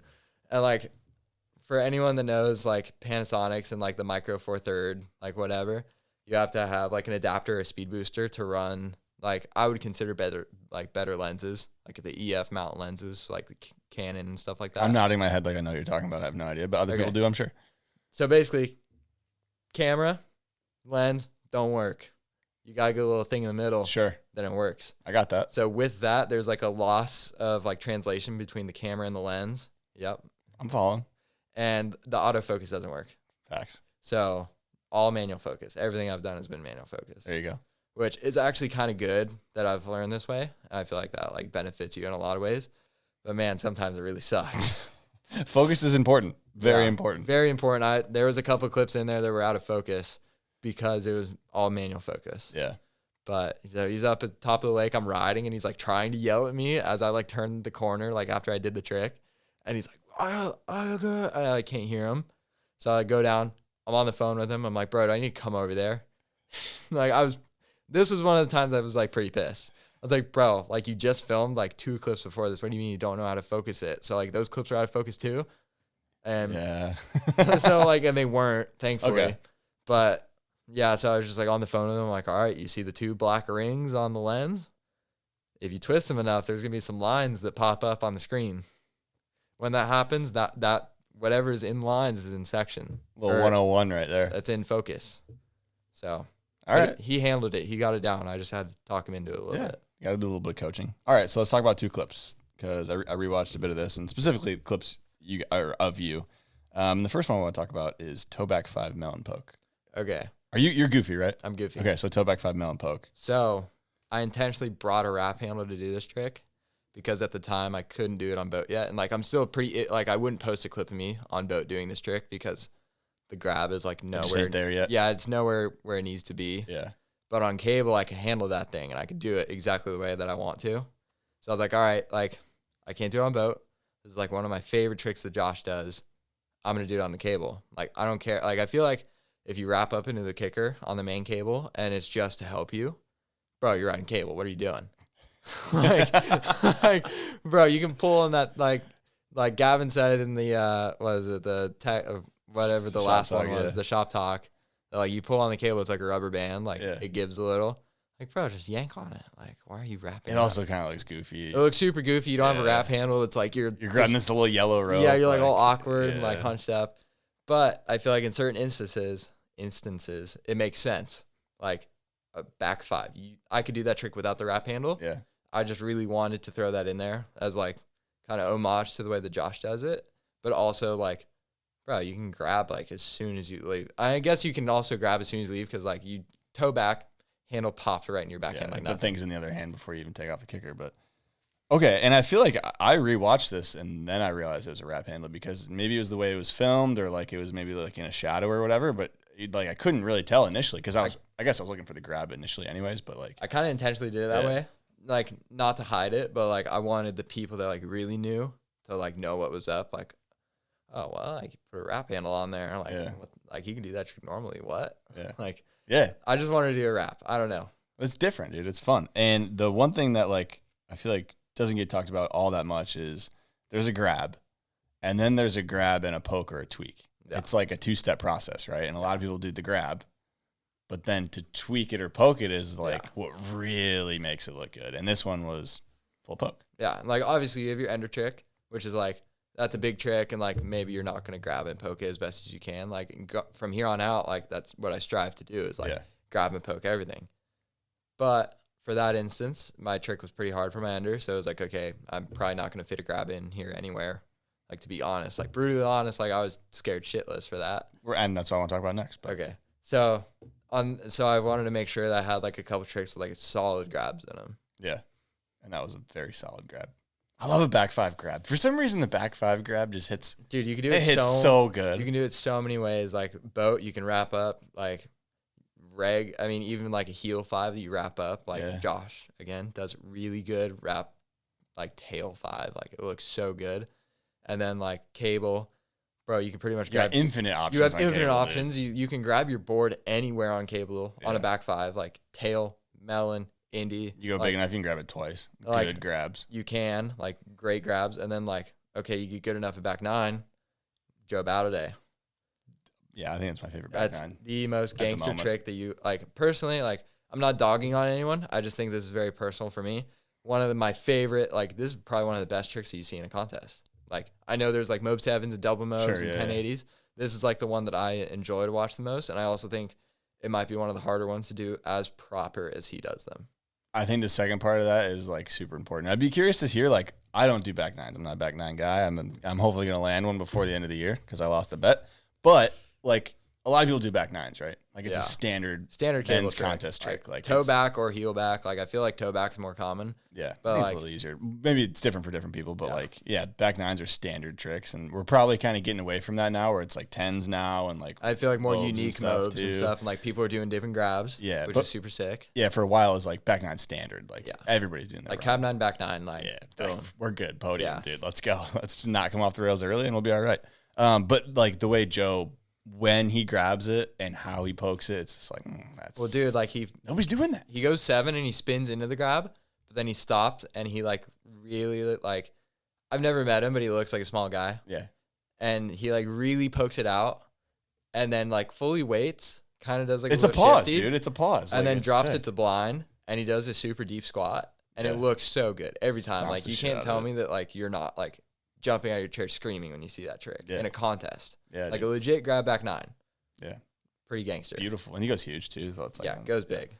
So let's talk KGB 5. That was the ender, right? To the lander.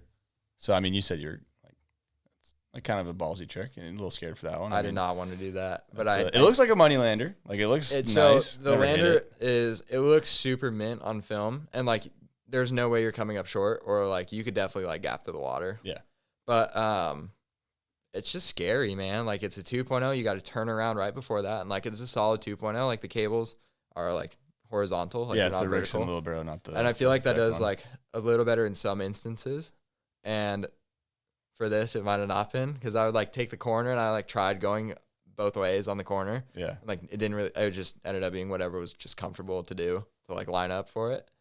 But man, I was so scared to do that trick. Like JB and Graham were there, and like if anyone knows JB, he was talking mad shit.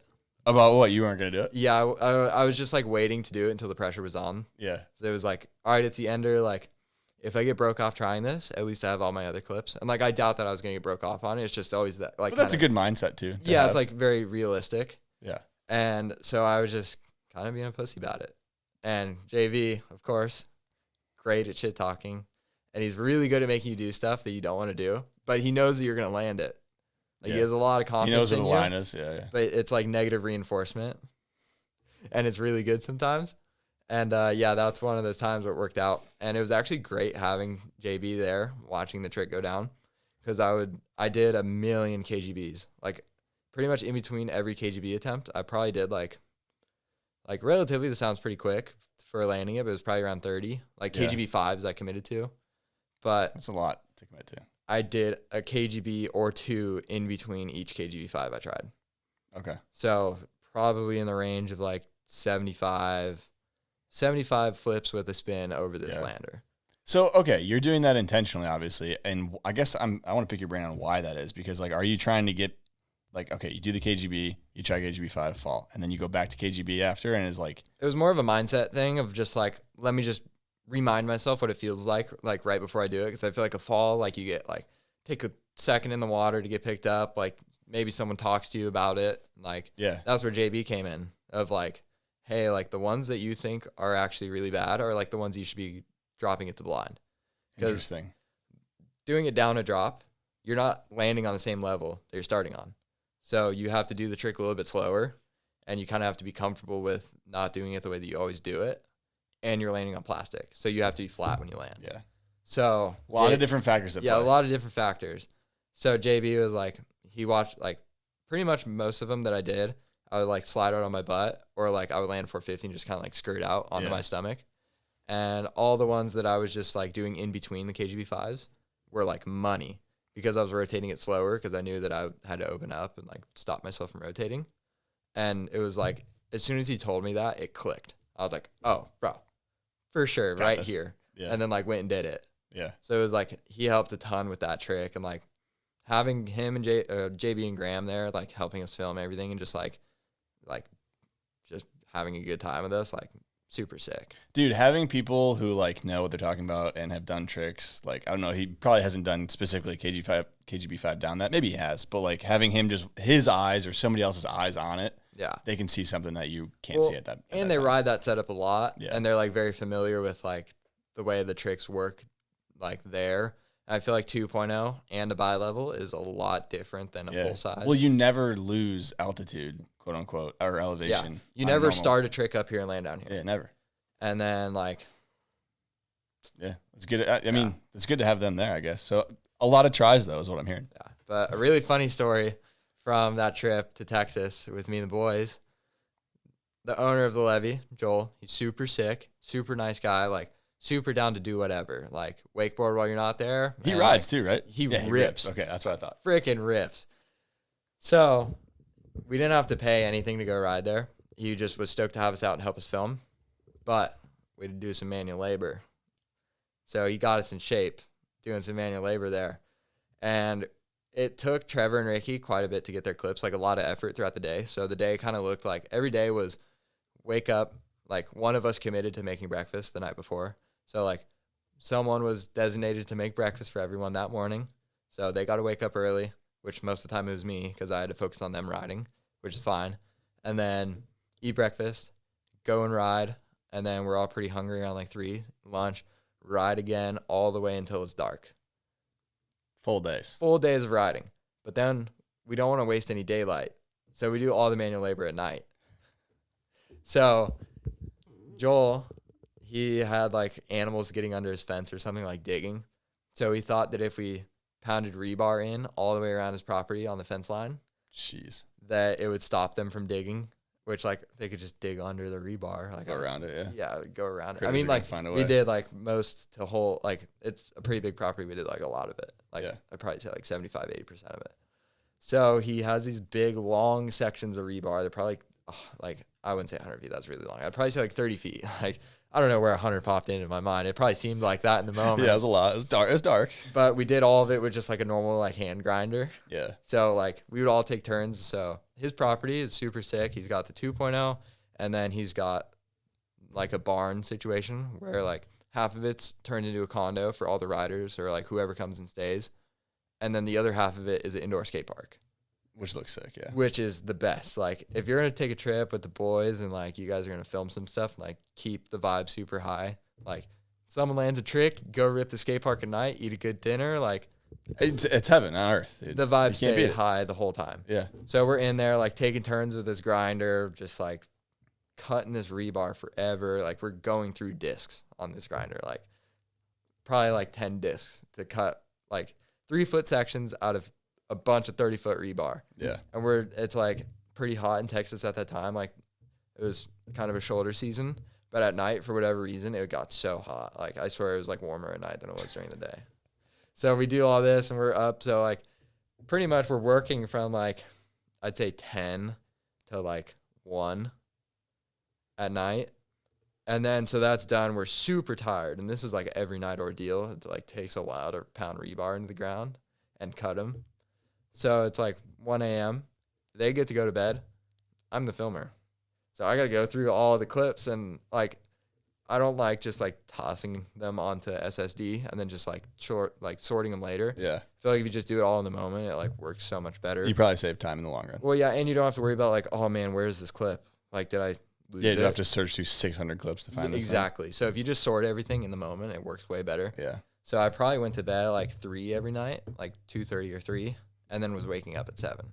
Sleep when you're dead. Yeah, sleep when you're dead. But I was exhausted. I was like almost borderline burnt out from this trip.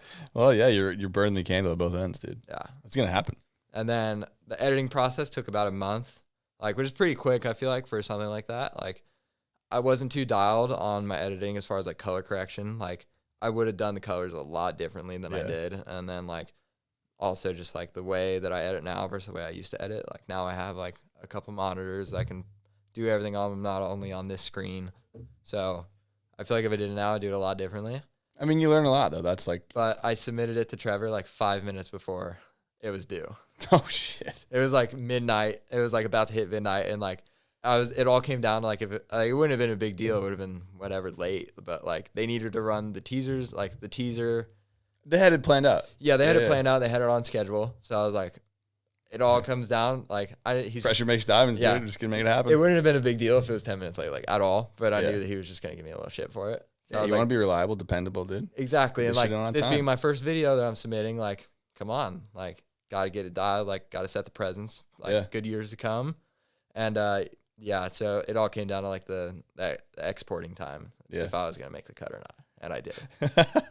You kill all the other apps on the computer, get that export time up as fast as we can. It's funny, too, because I got a new board that day. Like, on the last day of editing, I got a new board in, and I was so stoked to ride it and, like, get clips on it. Should not have gone in road. You did? I did. Sometimes you just can't help it. It was like a quick set. Like, I was still living with my parents, so Wake Island was, like, right down the street.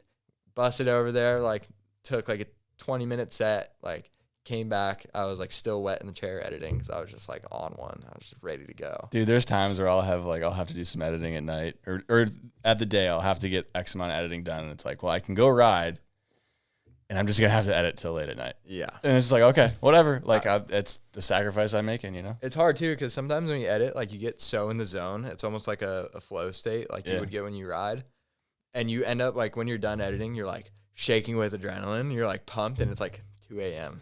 And you're like, bro, what am I doing? I'm cooked. I'm not going to bed. Yeah, I'm not going to bed. Like, might as well edit something else. Like, or like Google Maps, find some spots. Like, it's late and I'm pumped. Like, I'm on the computer already, dude. Yeah, what are we doing?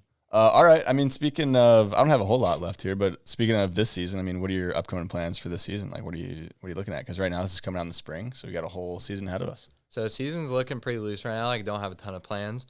One of my big goals for this year is to film like a 3-part. Or like not 3-part, but use all 3 like types of wakeboarding for a section. So I'd love to winch, boat, cable, and I really wanted to fall into like the West Coast style. Like I feel like my cable riding is a lot different from my boat riding. Like I feel like I get super tech. Like peak season during the summer, I'm super tech. Like hit the kickers pretty much every lap. Like I'm at the peak of my riding middle of summer, and that's like way different from my boat riding. Like my boat riding, I really play into like the Trever and the Josh stuff, and like making like just being stoked on doing simple things and making them hard. So I really want to do a part where I'm showing that like I can hang with the West Coast. Like I'm like, not to quote Ty's edit, but like here to stay. Yeah. Like I want to be around for the West Coast, and like I feel like it's a money move staying in the West Coast. Here to like, stay was such a good edit, dude. Yeah, it's so good. Like the music too. So good. Yeah, that's like the most West Coast song that could have ever. That was Andre Nicotina, right? Am I not wrong, right? Yeah, I went to see Andre Nicotina with Cammy's parents. Damn. Yeah, so I think they like met to that song or something. So like they were going anyways, and I was like, bro, I have to go. Like, how could I not? Like, did he play that?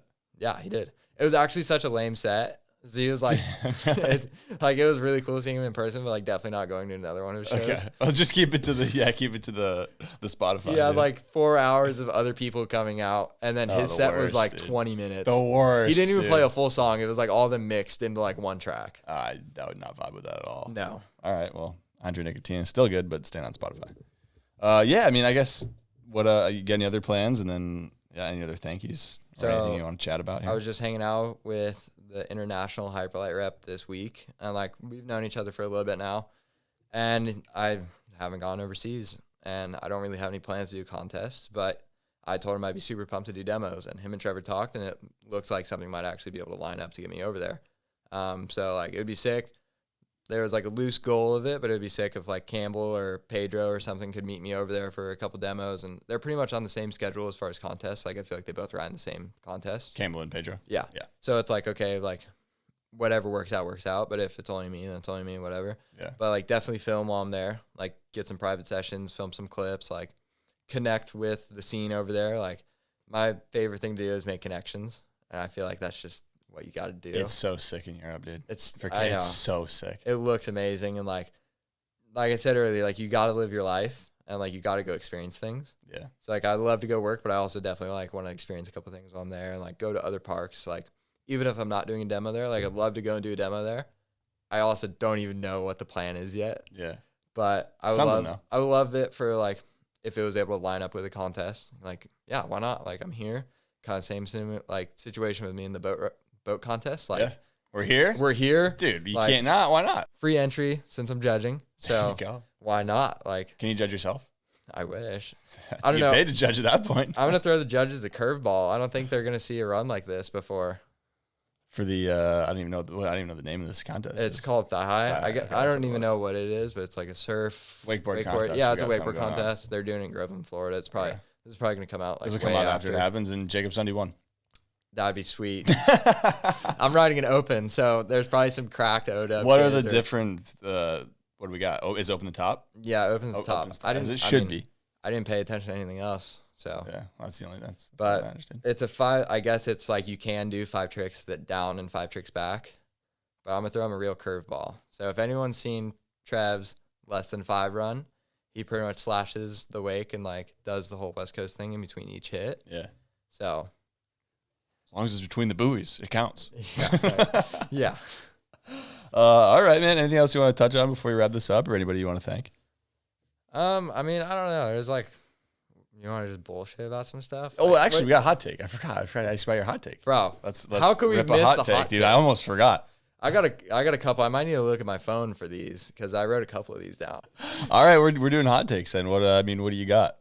So this is kind of controversial because it has to be. If it's it has to be controversial. A good hot take is but controversial. Like, it contradicts everything that I ride for. Oh boy.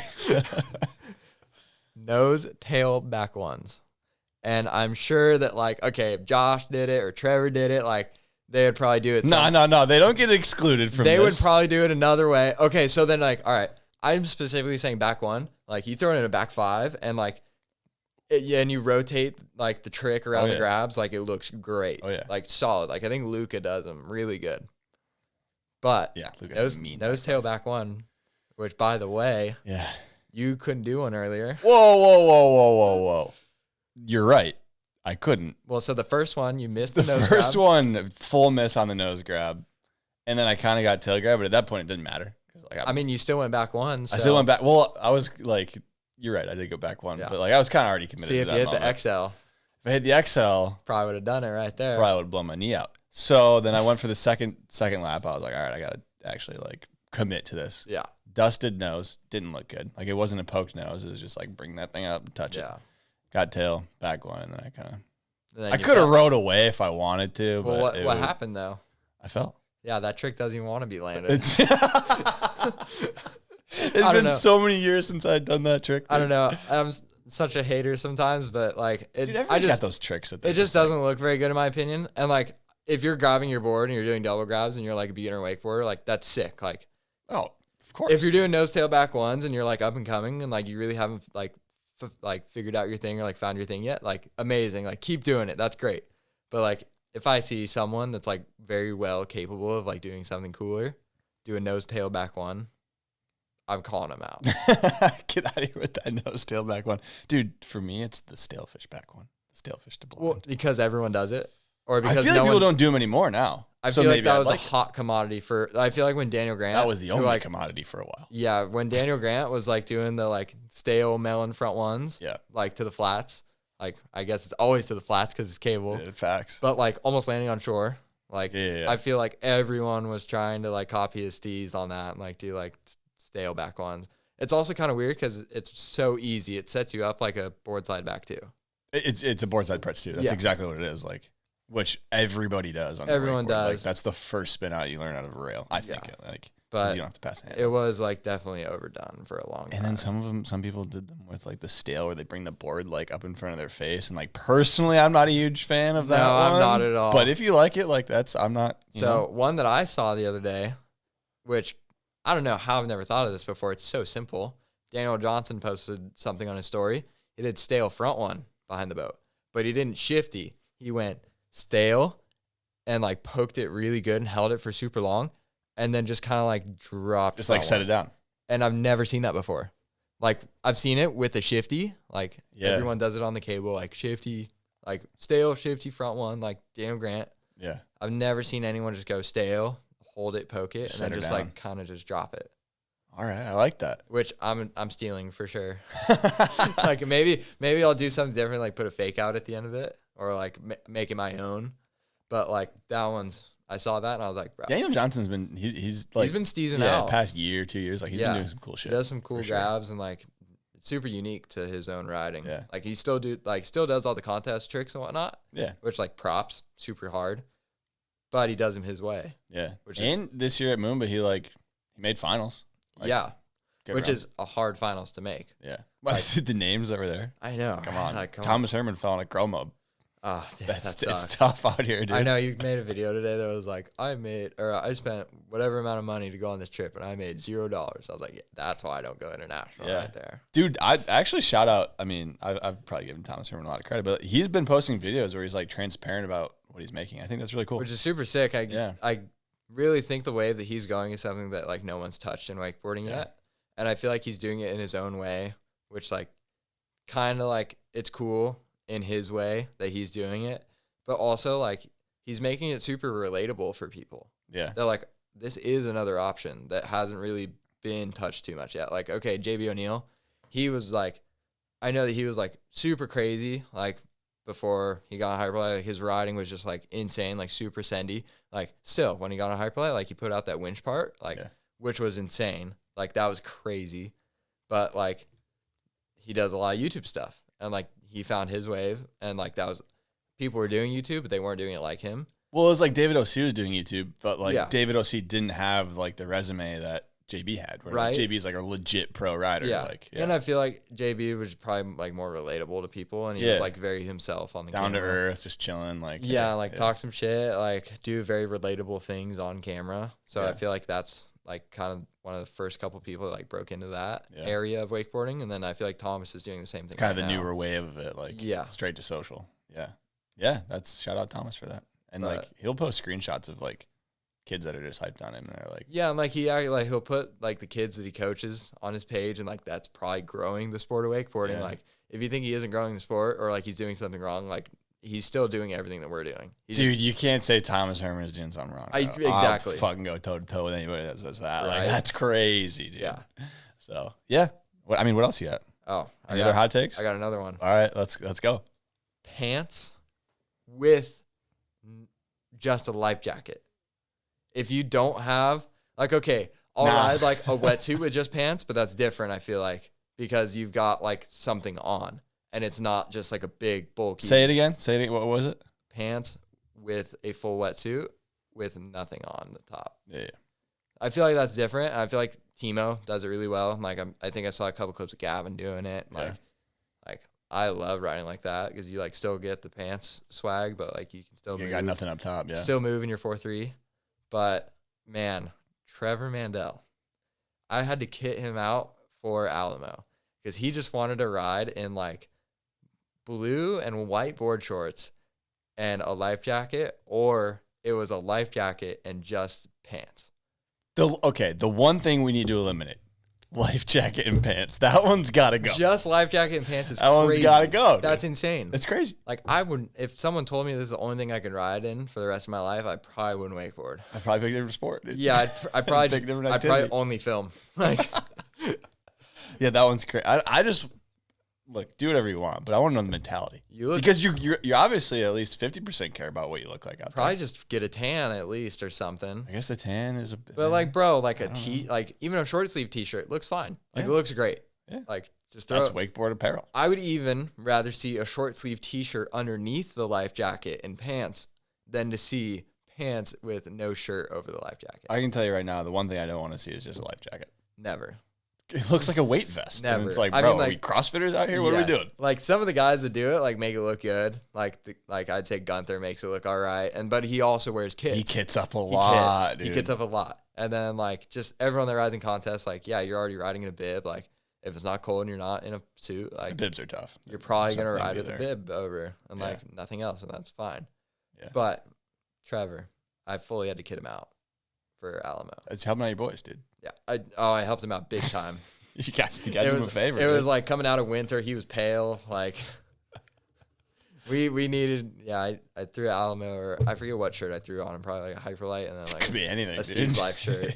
So that's what I like about RGR is I feel like everybody's kitted up, dude. Like the Harris bros, like got jorts out there. They have jorts and like utility Nike jacket, like with the sleeves cut off. Like they were. That was a kit, there. dude. Like, yeah, showing off the guns, get the tan on. They had the La Familia jorts on. Yeah. Like, kit was rocking. Yeah, I mean, I think that's why they did good. My kit was pretty basic. What was, just a black shirt, black shorts. Yeah, that one's kind of on you then. It was fully on me. Hand up, it's on me. Yeah, that was on me. I should have had a better kit. Probably would have done better, but still made it into. Still got a last minute invite to Wake the City, so that was cool. Yeah. Oh, let's talk about Wake the City, dude. I don't think we talked about Wake the City. Yeah. What was that like? It was my first experience, like truly getting taken care of, like High Place taking care of me and stuff, like, but just like from another company reaching out, like Red Bull or like John really helped me with that. Like, so it was my first time feeling like I was really a professional athlete. I'm curious. Just walk through the beginning, like getting the invite and then all the way to like getting to the hotel and all that shit. Rode an RGR, didn't do great, didn't get into the spot to get to the contest. There's the West Coast reveal at like the Hyperlight event, which was like similar to the one I just went to. And so I was like around Trev, like it was cool. I get a call from John, like I'm driving. And he's like, yo, what are you doing next week? This is like a week out from the event. And I'm like, oh, I don't know, like probably just watching Wake the City. And he's like, well, actually, Riley, his partner can't make it. So you in? I'm like, bro, not a question. Like, I'm in. Like, I just got to figure a couple things out. Like, let me. Yeah, I'm there. Like, figure out my flights, but I'm there. Like, count me in. So that was like easy, boom. Like, I'm in. Like, sick. And then on top of that, another like full team spot opened up. So Luke got to come and ride in it.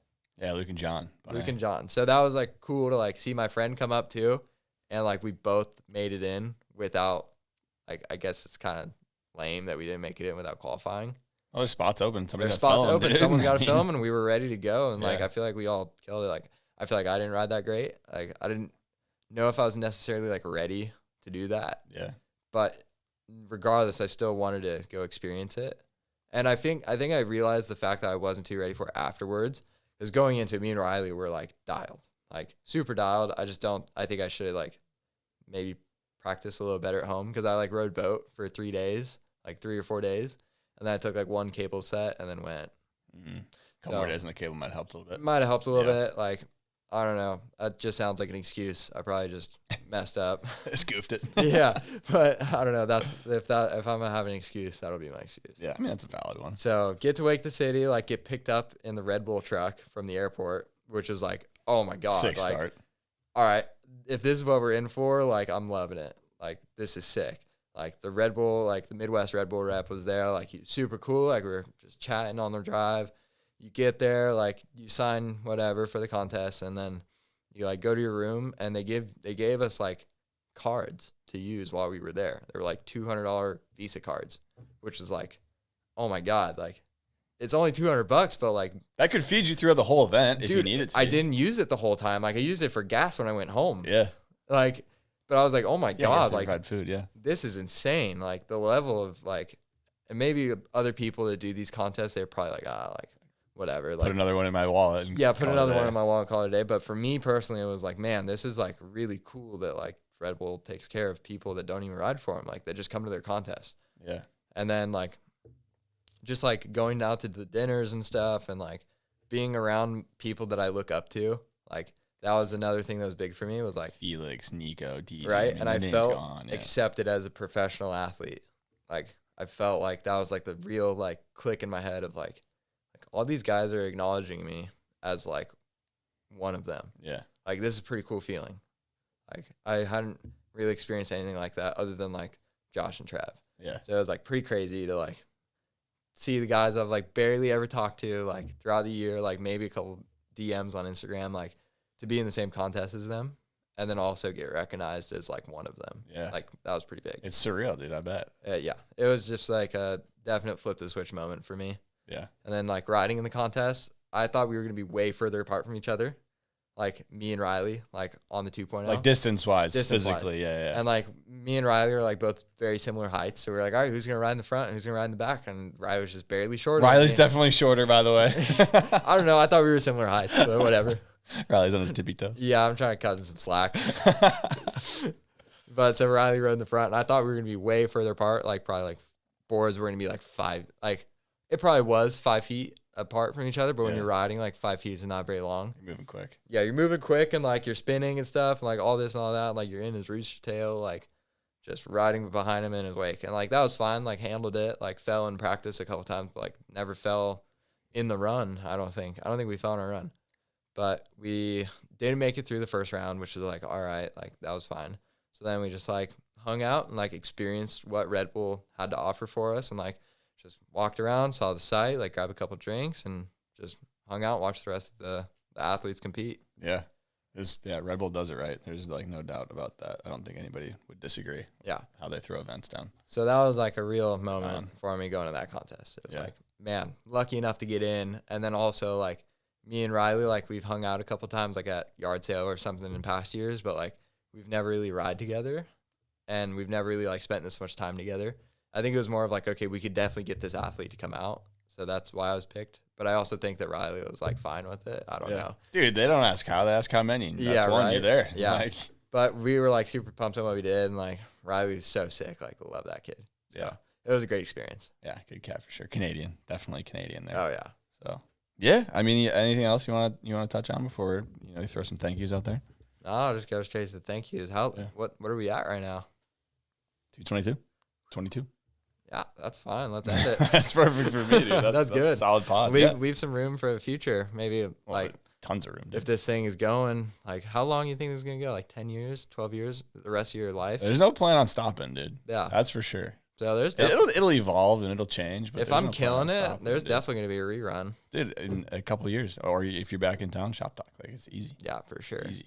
I mean, I like to thank Steve's Life. They're like, he's so sick and just like helps me out with gear and stuff, and then like helped me build a winch kicker. Like sent me some budget for it, so that was really cool. I haven't used it yet because my winch crew kind of bailed on me. Classic winch crew, dude. And it's hard in California. You can really only hit certain winch spots during winter because it's so dry. So I was like, all right, I just got him to pay for it, and now we can't even. It's just been sitting in my driveway. At least it doesn't go bad. Like, it doesn't go bad. Have it forever. But like, yeah, my winch crew dipped on me. Whatever, super lame. Yeah, you know who you are. Fuck you. That was aggressive. I'm pretty bummed about it. Just whatever. get back in the street. All right, come on. And then, streets, dude. I mean, obviously, shout out to Hyperlight. Like, I wouldn't be where I was without Trev. Like, he puts his neck out there super hard for me, and I feel like I reciprocate the work super well. And he opens up opportunities for me and, like, allows me to do a lot of things I wouldn't, like, normally go and do. Yeah. So, Trev's just, like, absolutely killing it. Like, so stoked he's the team manager, and, like, it really couldn't have put me into a better position. Like, I got pretty lucky with Trev being the team manager just because we've had that, like, past experience. I know the way he works, and super rad guy. So, he's killing it. I mean, shout out to the moms. There you go. That's a big one, dude. Yeah. That's a big one. Dude. Yeah, she supported me fully. Like, there was a point where she was like, bro, like, you got to go to school. Like, this ain't real. Like, I'm, like, trying to prove to her it was real. And then, like, this season was, like, kind of the switch first where she's like, oh, man, you're doing sees this. it. Like, yeah. You shouldn't be doing anything else with your life other than this. Yeah. So she's, like, a big-time supporter. That's and, sick. like, I moved out of her house, and she, like, wasn't that upset about it, but she, like, still comes over and, like, makes me dinner and stuff. Like, that's perfect. Dude. Super sick. Yeah. I mean, shout out to you for doing this. I feel like this is one of the sickest things in wakeboarding right now. It's like, dude, thank you. That means a lot. I feel like we've needed this for a while. We need something, dude. Man, shout out Waterco. Shout out Hayden. There you go. The boy. There you go, Haydo. Yeah, he makes the dopest stuff, and like his vision for what he wants is like the sickest. So like pretty much anything he makes, like I'm down to wear. Yeah. Like whether it's wakeboarding or like day to day, like it's all the sickest. Yeah. But I mean, I got like a Steve's Life shirt on right now, and then Waterco hoodie. Red and both, dude. Yeah, I got a red. It's cold out here in Florida, man. Today. All right, man. Well, thanks for coming on, dude. This was a blast. I had a lot of fun, and we'll definitely get you on a shop talk in the future here. But thanks everybody for tuning in. Make sure to like, comment, subscribe, and if you guys are listening on Apple or Spotify, rate 5 stars. That means a ton. Or share with a friend. That helps too. So, see you guys in the next one.